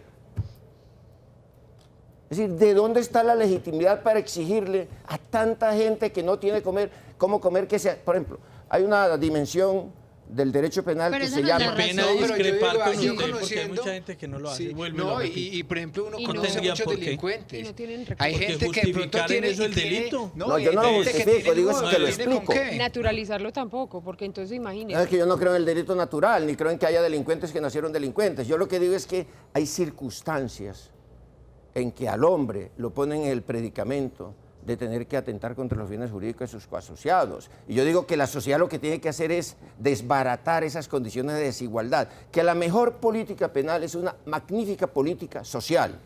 Y una magnífica política social contribuiría supremamente a bajar los niveles delincuenciales en este país. Pero usted no cree, y lo hemos hablado muchas veces, y hasta el mismo doctor Tomás lo ha dicho acá, estamos en una cultura de narco, estamos en una La vida economía fácil, Nacho. de narcos. Narcoestado. O sea, es que la gente en los años 80 entendió que con 1 kilo de cocaína yo me volvía rico y ya. Sí, y todo lo es solucionaba, verdad. es la Sí, solución sí. de lo inmediato. Era algo fácil. Y esa cultura fue pasando y no hemos podido quitar ese karma. Claro. Por el contrario, sigue creciendo. Pero usted sabe cómo nos la podríamos quitar, legalizando los narcóticos.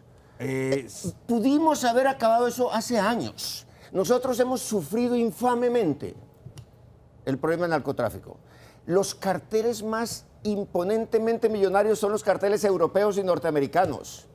No son nuestros mafiositos, son los mafiosos norteamericanos y los europeos. Las mulas que llevan las drogas a Barajas o al Prat en Barcelona no son mulas al servicio importantemente de 4 mafiositos. Son mulas al servicio de las mafias españolas, tremendamente empoderadas en el mundo económico. Entonces, vuelve y digamos, Acabe con el narcotráfico Eso- y no, desaparecemos a los mafiositos. No, pero yo le estoy hablando más de acabar el narcotráfico, que lo estoy diciendo es, quedó la cultura.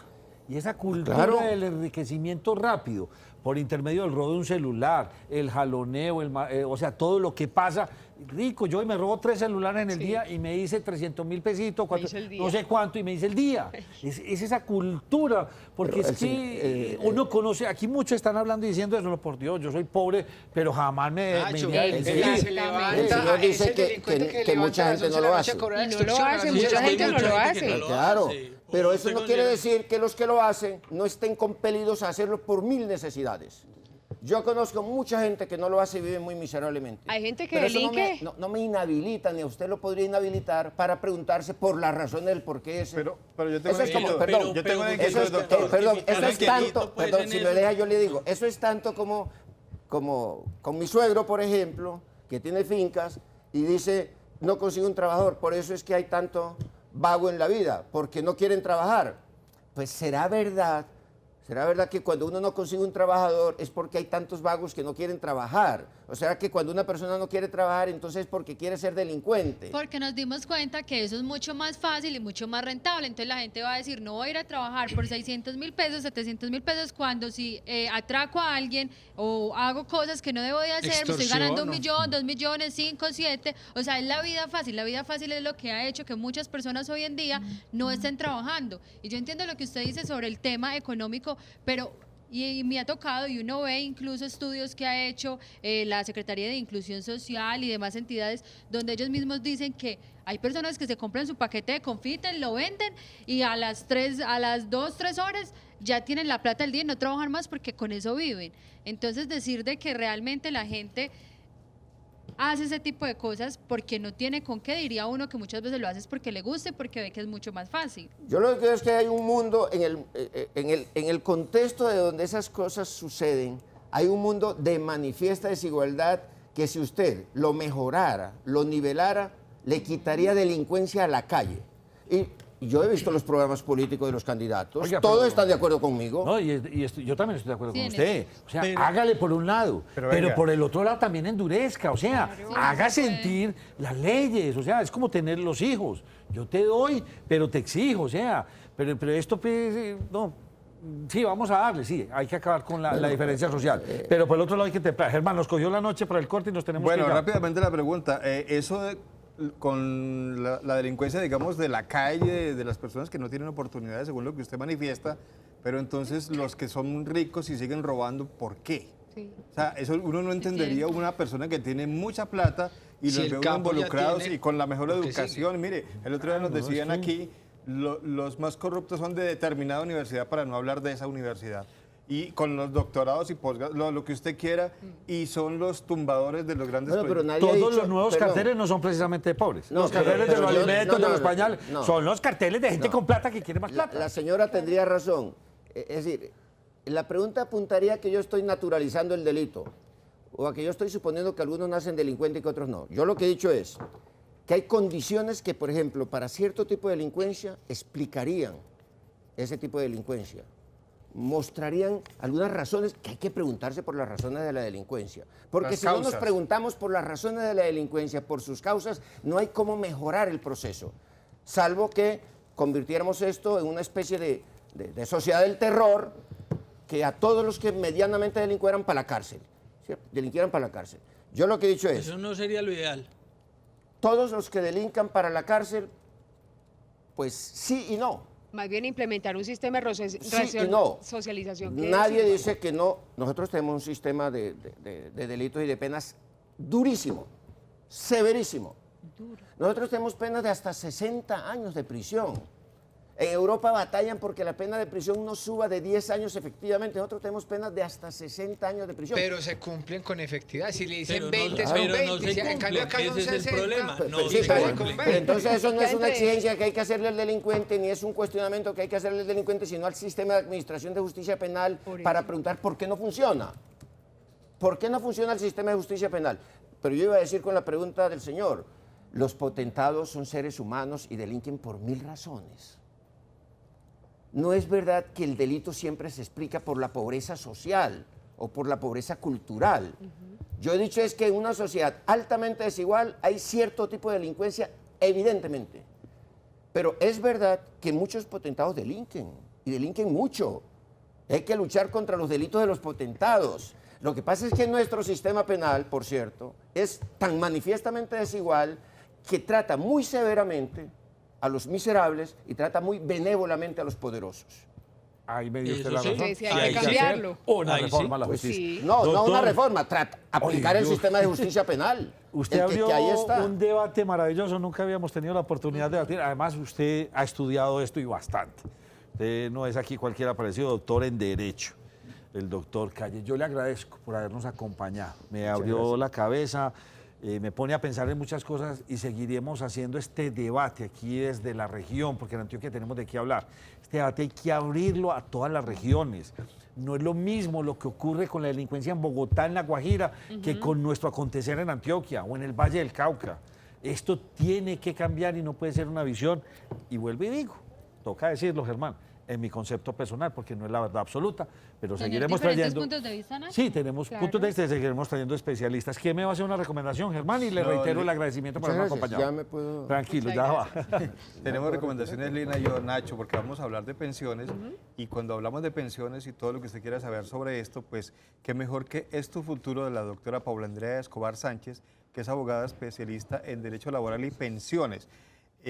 Por ejemplo, si usted desea trasladarse a Colpensiones y pasó el término para hacerlo, aún es posible porque en Es tu futuro, abogados, allí está la solución. La doctora Paula Andrea Escobar Sánchez, repetimos, es abogada especialista en pensiones. Así es, la encuentran en Medellín, en Cali, en Pereira, en Manizales y en Armenia. También en internet ingresando a la página www.estufuturo.com.co. Hidroituango es Colombia. 1.500 colombianos trabajan sin descanso las 24 horas del día con la fe puesta en alcanzar la meta en la presa de Hidroituango, con un esfuerzo heroico para ofrecer una mayor protección a las comunidades aguas abajo del proyecto. EPM, la Gobernación de Antioquia, las autoridades locales y los organismos de socorro y emergencia continúan atendiendo a los afectados y trabajando en la protección de las comunidades y del medio ambiente. Las autoridades realizan la entrega de ayudas humanitarias y por el momento no se requieren donaciones. Siga la información oficial y actualizada en www.hidroituango.com.co y en Twitter @hidroituango.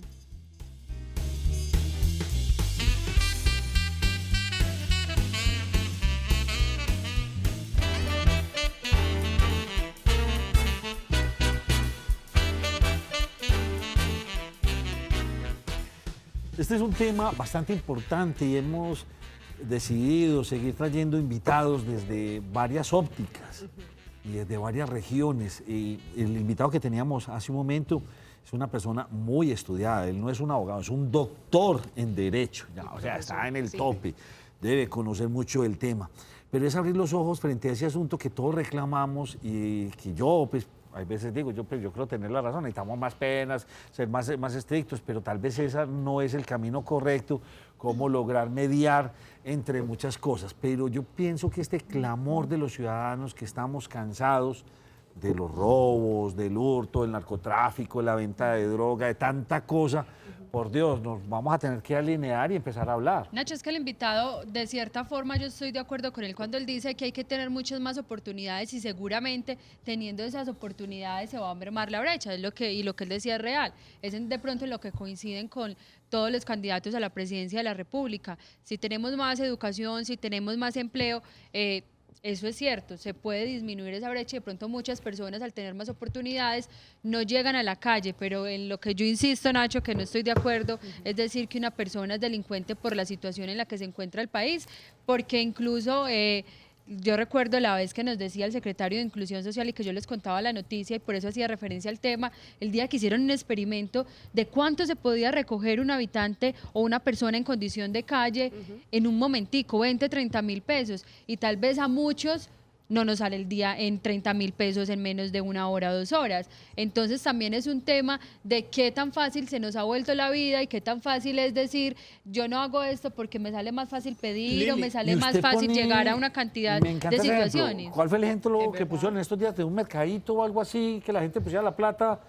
La pues, tienda de la confianza. La tienda de la confianza. O sea, es que tenemos que hacer estos experimentos. Tenemos que llevar buena infraestructura a todas estas comunidades. Los metros cables. Tema de calidad de vida. Sí, calidad de vida. Pero, Y, José. Lili, y Nacho, pero el del ejemplo de Lili al menos la está pidiendo, no la está quitando a nadie. Exacto. Porque es No, que sí, pero- ahí es donde uno, pues yo no Sí, puedo comulgar es con el voluntario. discurso. Para nada. Muy bien. Pues el delito no se debe tolerar bajo ninguna circunstancia. Sí, mucho menos decir que porque nos roban o porque nos atracan eso es normal. O sea, desafortunadamente es una situación que no se puede naturalizar. Porque pues ¿Lo que a dijo uno usted, lo sí? roben, sí. O sea, cuestiónese por qué y por qué todos los días nos dicen que las cifras aumentan, por qué los datos que nos dice Duber todos los días aumentan, por qué más. O sea, ¿qué está faltando como, digamos, como política social y a nosotros cómo nos está faltando como sociedad también para aportar algo y que precisamente esa brecha de diferencia, porque y vuelvo y lo repito ahorita, que también me pareció bien valioso, no todas las personas que delinquen es porque son pobres o porque no tienen recursos materiales. Hay personas que, como dice Liliana, encontraron en esto una fuente de dinero fácil y es lo que gusta. Entonces, dando más oportunidades, yo pienso que todos podemos cambiar. Mucha Mire, gente por roba ejemplo, Mire la usted ironía tiene- de esto, Germán. Mire, Muchos venezolanos que están haciendo la chocolatinita, Sí. la galletica, venga, soy La venezolano, con pisela. su gorrita, siempre con su identidad. Y ahí los tiene usted vendiendo confiticos. Sí. Más que nada, ahora sí los va a apoyar. Porque es que tranquilamente van a ver, habrán algunos malos, ¿sí? Claro, Sí, como hay todos. Como Como todos toda la los hermanos. ¿Usted sociedad, qué iba a sí. decir? No, yo iba a decir, Nacho, que mire, yo creo que yo le entiendo al profesor es lo siguiente. No todas las personas que delinquen son por una o dos causas o tres. Es un tema multicausal, porque están los más estudiados, los más preparados con posgrados, doctorados y lo demás, y que son ladrones porque se roban mucha plata, no se roban un celular ni una billetera, sino Sí. muchísima plata, tienen sus razones.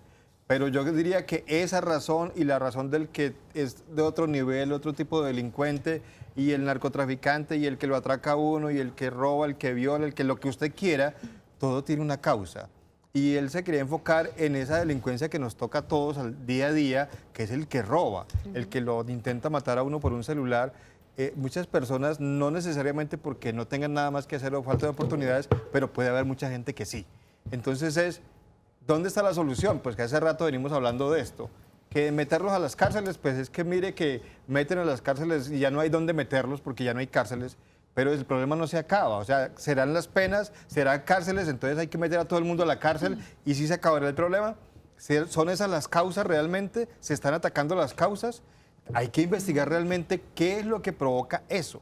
Porque así como, y José lo decía el otro día, es que no nos podemos comparar, y él lo dijo, no nos podemos comparar, pero entonces no podemos aspirar nunca a parecernos a países de esos que él mencionó ahorita, porque allá lo lograron haciendo algo supieron hacer bien, algo encontraron que puede ser la solución, y porque aquí no se puede. Porque no tenemos una cantidad de plata, porque no somos ricos, decimos que tenemos recursos naturales y que hay mucha plata, pero que se va en corrupción. Mucha riqueza. ¿Por qué no aspiramos a parecernos a esos países donde las cárceles están vacías, que hasta están buscando presos de otros países?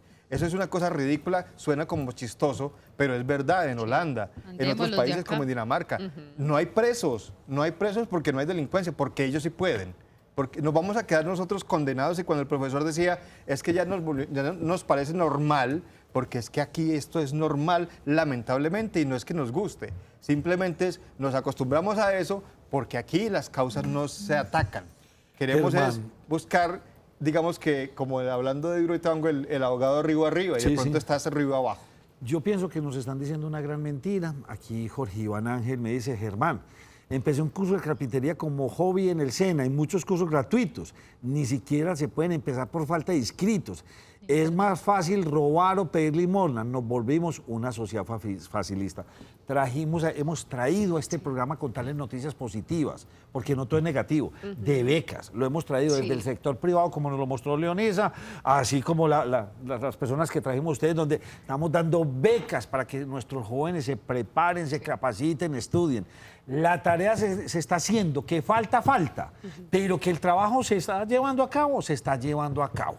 Hay que retirar estos malos elementos de la sociedad. Hay que atacar los Tratar de problemas. prosocializarlos, enseñarles carpintería, ponerlo a ver, pero hay que hacerlo, no dejarlos ahí justificar lo que Sí. usted está diciendo. Sí, no Nacho, puede yo creo ser que de todos los hay que días. atacar varios frentes. Obviamente eso le corresponde a la policía, a los alcaldes, gobernadores, presidencia. Nosotros somos periodistas simplemente, pero qué bueno que se ataquen solo todos los frentes, porque es que a veces pensamos solo en una solución.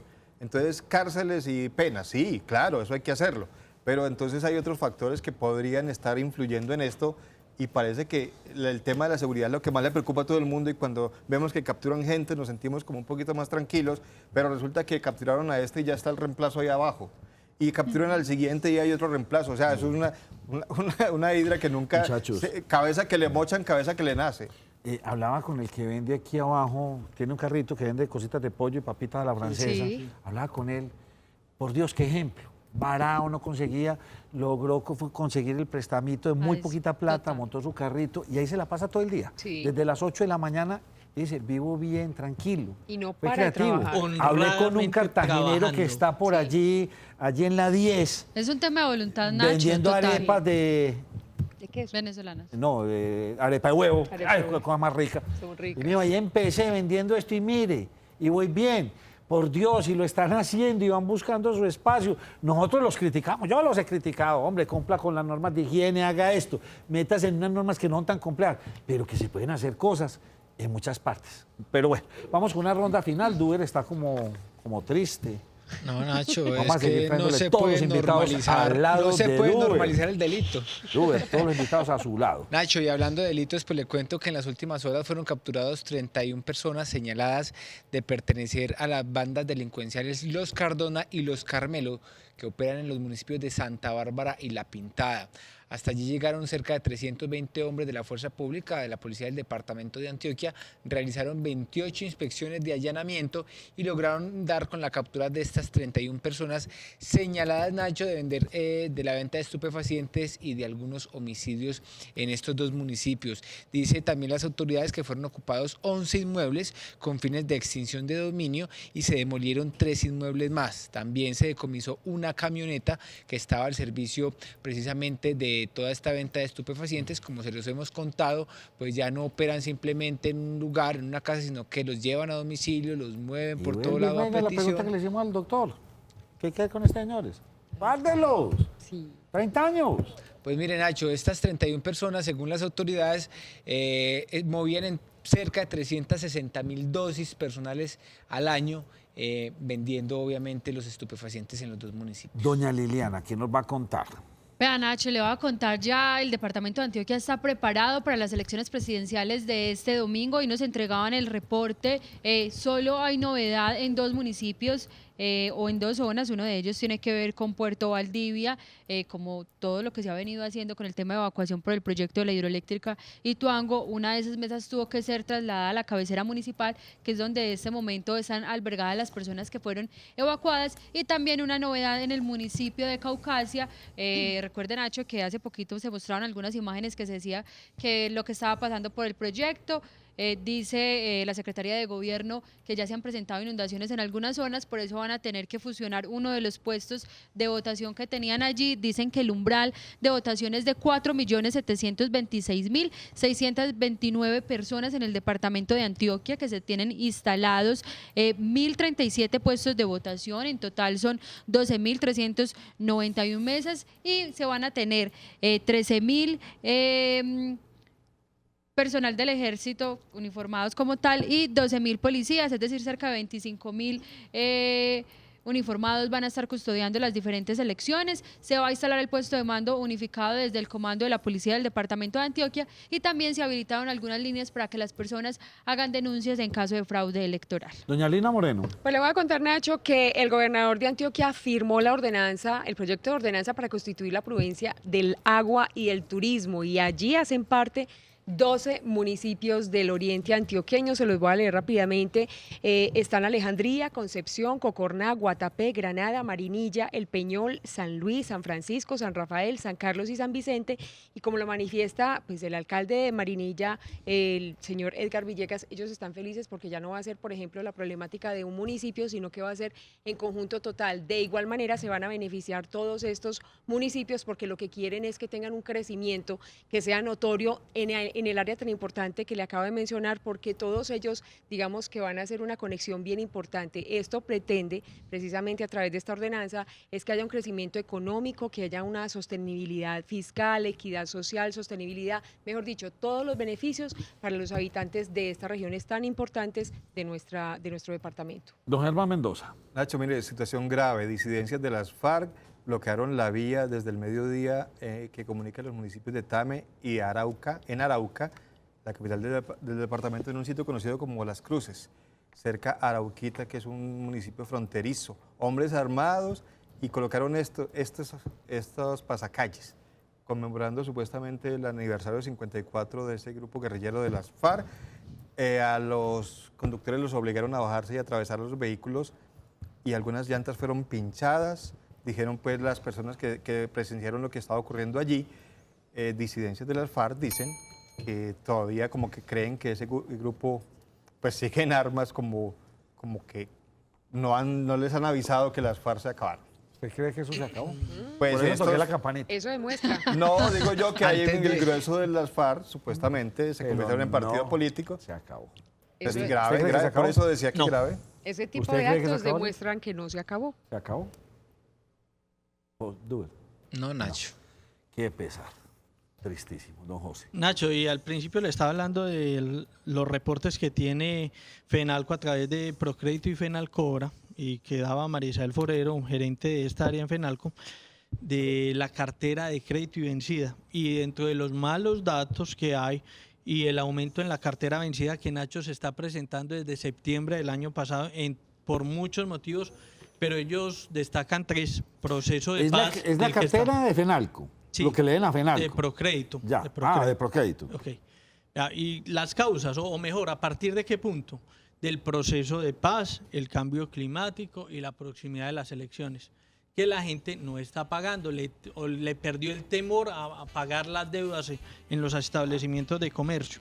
Dentro de lo malo que esto es para el comercio, para muchos sectores de la economía, y que entre otras algo tiene que ver, por ejemplo, con lo que nos decía el invitado, porque yo asumo que el que no paga, pues que no paga porque no tiene muy bien, pero quizás el que no paga porque no le da la gana, o porque, entre otras, ellos dicen porque no le temen a los reportes que envían. Hay algo bueno para el departamento de Antioquia: los que mejor pagan somos los antioqueños, después los de Armenia, Manizales y finalmente los de Cartago. Eje cafetero. Me voy a despedir. Eje cafetero, Antioquia, eje cafetero prácticamente. Sí, Me señor. voy a despedir con un amigo que nos escribe por acá, Juan Toro. La racionalidad del delito es un debate amplio que se ha de mirar de acuerdo a la modalidad de cada delito. No se soluciona solo con las penas. Todos los políticos hablan de educación y programas sociales, pero sin alta técnica profesional que apunte realmente al problema. Todos saben qué hay que hacer, pocos cómo se debe hacer. El debate está abierto, pero que hay que hacerlo urgentemente, mejor dicho. Germán Mendoza, mucha noticia, ¿o no? Como siempre, Nacho, mucha información. Gracias a Duber y a Liliana. Vamos, Nacho, ya, de una vez. Tiene Me dice, mucho no para me vuelvo a contar. sentar aquí. Luego les cuento por qué.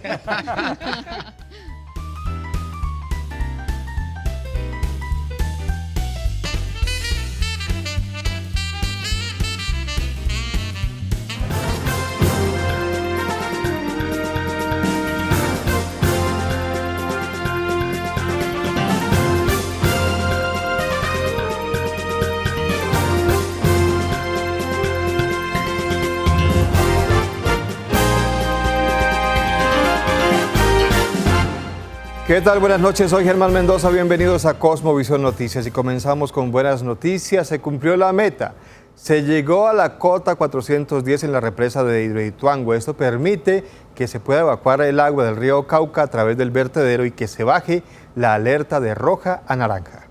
EPM logró alzar los laterales de la presa a la cota 410, lo que permite bajar las alertas en los municipios como Cáceres y Tarazá a naranja, pero Puerto Valdivia continúa en alerta roja. De acuerdo a los técnicos, a la información técnica, al llegar a la cota 410 del lleno prioritario del embalse, se minimiza la posibilidad y se minimizan riesgos y se evitan riesgos de la posibilidad del llamado overtopping, que era que el agua superara la presa, que la sobrepasara, la erosionara y que se generara una avalancha y una catástrofe de grandes proporciones. Teniendo esto, lo que hace es que el agua tiene cómo contenerse y que esta cota de embalse, que la cota de la presa queda ya 9 metros como mínimo por encima del nivel de vertedero, que en caso de que las aguas lleguen allá, pues tienen por dónde evacuar y dónde salir. La Casa de Máquinas continuará evacuando el agua del río Cauca. Sus caudales están entre 1.800 y 2.000 metros cúbicos por segundo. Casa de Máquinas sigue funcionando, evacuando 1.050 metros cúbicos por segundo. Nos están llegando caudales en este momento en el río Cauca de aproximadamente 1.800 metros cúbicos por segundo. En algunas horas del día sube a 2.000, vuelve y baja, pero ese es el promedio. ¿Qué sigue ahora en Hidroituango? El gerente de EPM, Jorge Londoño de la Cuesta, manifestó que se continuará aumentando la cota en la represa. También se trabajará en las losas de los vertederos y se revisarán los daños en la Casa de Máquinas. Entonces, en este momento, nosotros vamos a seguir realzando la presa hasta llegar a la cota 415, más que todo pensando es en el futuro invierno, en el invierno de octubre y noviembre. Vamos a terminar unos trabajos que hay que hacer en las losas del vertedero, pero vamos a trabajar muy intensamente en taponar el túnel derecho para mitigar también el riesgo decreciente que se pudiera llegar a presentar si este túnel se abre. El departamento de Antioquia está preparado para las elecciones presidenciales del próximo domingo 27 de mayo. Solo se trasladarán 2 puestos de votación en Valdivia y Caucasia por la emergencia de Hidroituango. El departamento de Antioquia está preparado para las elecciones presidenciales de este domingo. El umbral de votación es de más de 4.700.000 antioqueños. Es muy importante tener en cuenta que ya estamos organizados, estamos listos para las elecciones del domingo. Nosotros tenemos un umbral de votaciones en el departamento de 4.726.629 personas, de las cuales 2.461.856 son mujeres. De estos hombres son 2.264.773. Vamos a tener 1.037 puestos de votación. Vamos a representar en mesas 12.391 en los 125 municipios del departamento. Según lo manifestó la Secretaría de Gobierno del departamento, en el análisis que se realizó, solo 2 puestos de votación serán movidos. En Valdivia, las personas que están en Puerto Valdivia fueron trasladados en albergues en la cabecera del municipio de Valdivia. Por lo tanto, el puesto de votación que está dispuesto para Puerto Valdivia se reubicó en la parte urbana de Valdivia. Se apropiaron carpas, lugares adecuados, los jurados, ya todo está organizado. Y el otro puesto y último que se reubicó fue en el municipio de Caucasia, donde el puesto de votación ubicado en la cabecera, sede principal del Divino Niño, se va a fusionar con el sede de San José Divino Niño, porque ese puesto, ese área ya está inundada. 25.000 uniformados entre ejército y policía vigilarán las elecciones y el puesto de mando unificado estará ubicado en el comando de la Policía de Antioquia. En el municipio de Itagüí también se colocarán cepos a los vehículos mal parqueados. Inicialmente las sanciones serán pedagógicas, después serán económicas. Mensualmente en Itagüí se imponen unos 1.000 comparendos a vehículos mal estacionados. Bueno, si la Secretaría de Movilidad inicia con esa estrategia complementaria de control, iniciamos estas 2 semanas hasta el 31 de mayo, vamos con un tema de pedagogía y a partir del 1 de junio empezaremos a implementar las sanciones respectivas. En estas semanas también vamos a poner cepo, pero estas 2 semanas haremos amonestaciones que significan que el ciudadano que se le imponga una amonestación debe hacer un curso obligatorio de seguridad vial, o si no se le convierte en una sanción de 130.000 pesos aproximadamente. Y a partir del 1 ya se impondrán las sanciones por el código C2 o C3 de acuerdo a la infracción que se está cometiendo, que ya es una sanción de 390.000 pesos. Es momento de hacer una pequeña pausa, pero ya regresamos con más Cosmovisión Noticias. Estamos de regreso, muchas gracias por continuar con nosotros. Las autoridades rescataron en el barrio Manrique de Medellín a un joven de 18 años, quien había sido secuestrado en el barrio Belén. Los secuestradores estaban exigiendo 18 millones de pesos por su liberación. En las últimas horas, el Gaula de la Policía Metropolitana del Valle de Aburrá logró el rescate de un joven de 18 años, quien había sido secuestrado en el barrio Belén y quien luego fue llevado en un vehículo particular hasta una vivienda en el barrio Manrique. La ciudadanía nos informa a través de la línea 165, observan cuando bajan a un ciudadano con la cabeza tapada, con las manos amarradas a la fuerza a esta residencia. Ingresamos a la vivienda, ubicamos a un ciudadano que nos manifiesta que estaba allí retenido en contra de su voluntad y en este mismo procedimiento observamos cuando una persona intenta huir por la parte trasera de esta residencia, el cual es capturado posteriormente. El padre de la víctima, un comerciante de pescado, había recibido algunas llamadas para exigirle la suma de 18 millones de pesos con el fin de dejar en libertad a su hijo. Podría decirse que es un secuestro tipo express, ellos querían rápidamente esa transacción y por eso estamos preparándonos día a día para poder reaccionar de manera inmediata, rápida y oportuna, atacar este fenómeno. En lo que va corrido de este año, las autoridades del Valle de Aburrá han reportado 5 casos de secuestro. Las autoridades descubrieron en Medellín casos de comerciantes que están siendo extorsionados desde África. Los extorsionistas logran que estas personas les envíen fotos comprometedoras y después les exigen bitcoins para no publicarlas. El comandante del Gaula Medellín informó que las autoridades tienen identificada una banda de extorsionistas africanos que estarían captando víctimas en la ciudad a través de redes sociales y quienes tras obtener información comprometedora estarían extorsionando a algunas personas. Ya hemos detectado un caso, lo está trabajando la Dirección Antisecuestro y Antiextorsión a través del Cibergaula, donde hemos evidenciado que desde África algunos sujetos que se hacen pasar con un perfil femenino están sacando información a ciudadanos, especialmente comerciantes, están buscando comerciantes en Colombia para poder sacar esta información y luego exigirles bitcoins para no publicar esta información en redes sociales. Después de los comerciantes, los adolescentes son el público más acechado por los extorsionistas en internet, pues son presa fácil de la delincuencia. Y es aquí donde invitamos a estos padres a que por favor no permitan que sus hijos estén navegando, que estén dando información personal, familiar, a personas que ellos desconocen. Detrás de estas redes sociales se mezclan personas que lo único que quieren es o generar información para pornografía infantil, para extorsionar. Durante este año en la ciudad de Medellín han sido capturadas 8 personas vinculadas a casos de extorsión a través de internet. 31 personas capturadas dejan operativos de las autoridades en los municipios de La Pintada y Santa Bárbara en Antioquia. Estas personas están señaladas de comercializar 360.000 dosis anuales de sustancias alucinógenas. Más de 320 policías del departamento de Antioquia se tomaron los municipios de Santa Bárbara y La Pintada, donde tras 28 allanamientos se logró la captura de 31 presuntos integrantes de las bandas delincuenciales Los Cardona y Los Carmelo, señalados de manejar las rentas del microtráfico en esta zona, así como de cometer varios homicidios. En Santa Bárbara y La Pintada es donde se ejecutan estas órdenes de allanamiento y capturamos 31 personas, donde se encuentra el hijo menor de alias Johnny, que es el que coordinaba desde la cárcel todos los homicidios selectivos.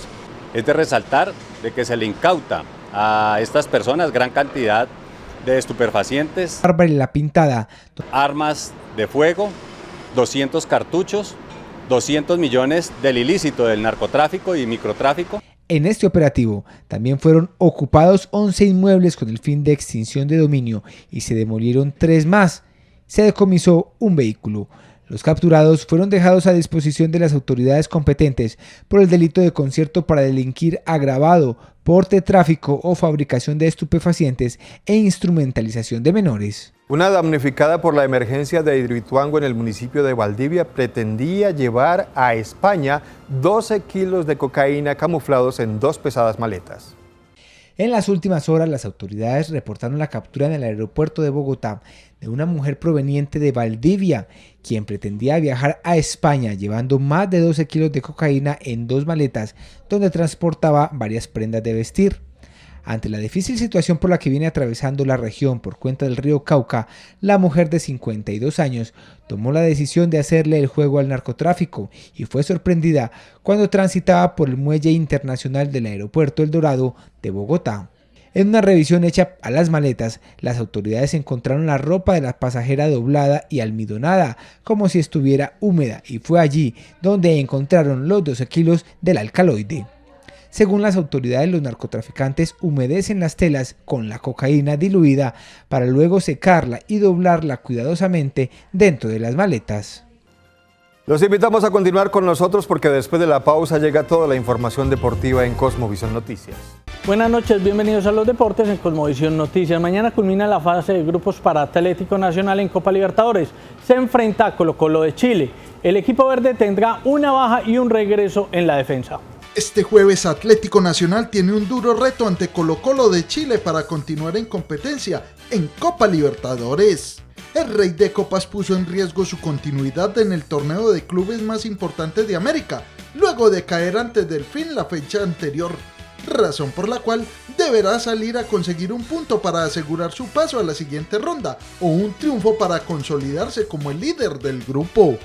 Nacional no podrá contar con la presencia de Daniel Bocanegra por lesión, pero tendrá el regreso del zaguero central, Felipe Aguilar. Penúltima etapa en el Giro de Italia para los embaladores. Ganó Vivian, quien acumula 4 en esta competencia. En la etapa de transición del Giro de Italia, la penúltima para los especialistas en embalaje, ya que se vienen 3 con premios montaña de primera categoría. El compañero de equipo de Fernando Gaviria, Elia Vivani, igualó la hazaña del antioqueño al ganar su cuarta etapa en la presente edición del Giro de Italia. En la fracción 17 no hubo cambios en la tabla general, pero se espera que para mañana haya un ataque de los escaladores, donde Simon Yates deberá defender el liderato de su principal rival, Tom Dumoulin, quien buscará renovar el título que ganó el año anterior. Miguel Ángel López es el mejor colombiano en la competencia italiana, ubicado en la 7ª posición, el cual deberá acudir a las piernas y a una buena estrategia de equipo para descontar los minutos que le den un cupo en el podium del Giro. Y desde hoy arrancamos con una sección nueva en nuestros deportes y tiene que ver con el Mundial de Fútbol que se jugará en 21 días en Rusia. Hoy veremos dónde se realizó el primer Mundial, qué países participaron y cuál fue el gran ausente.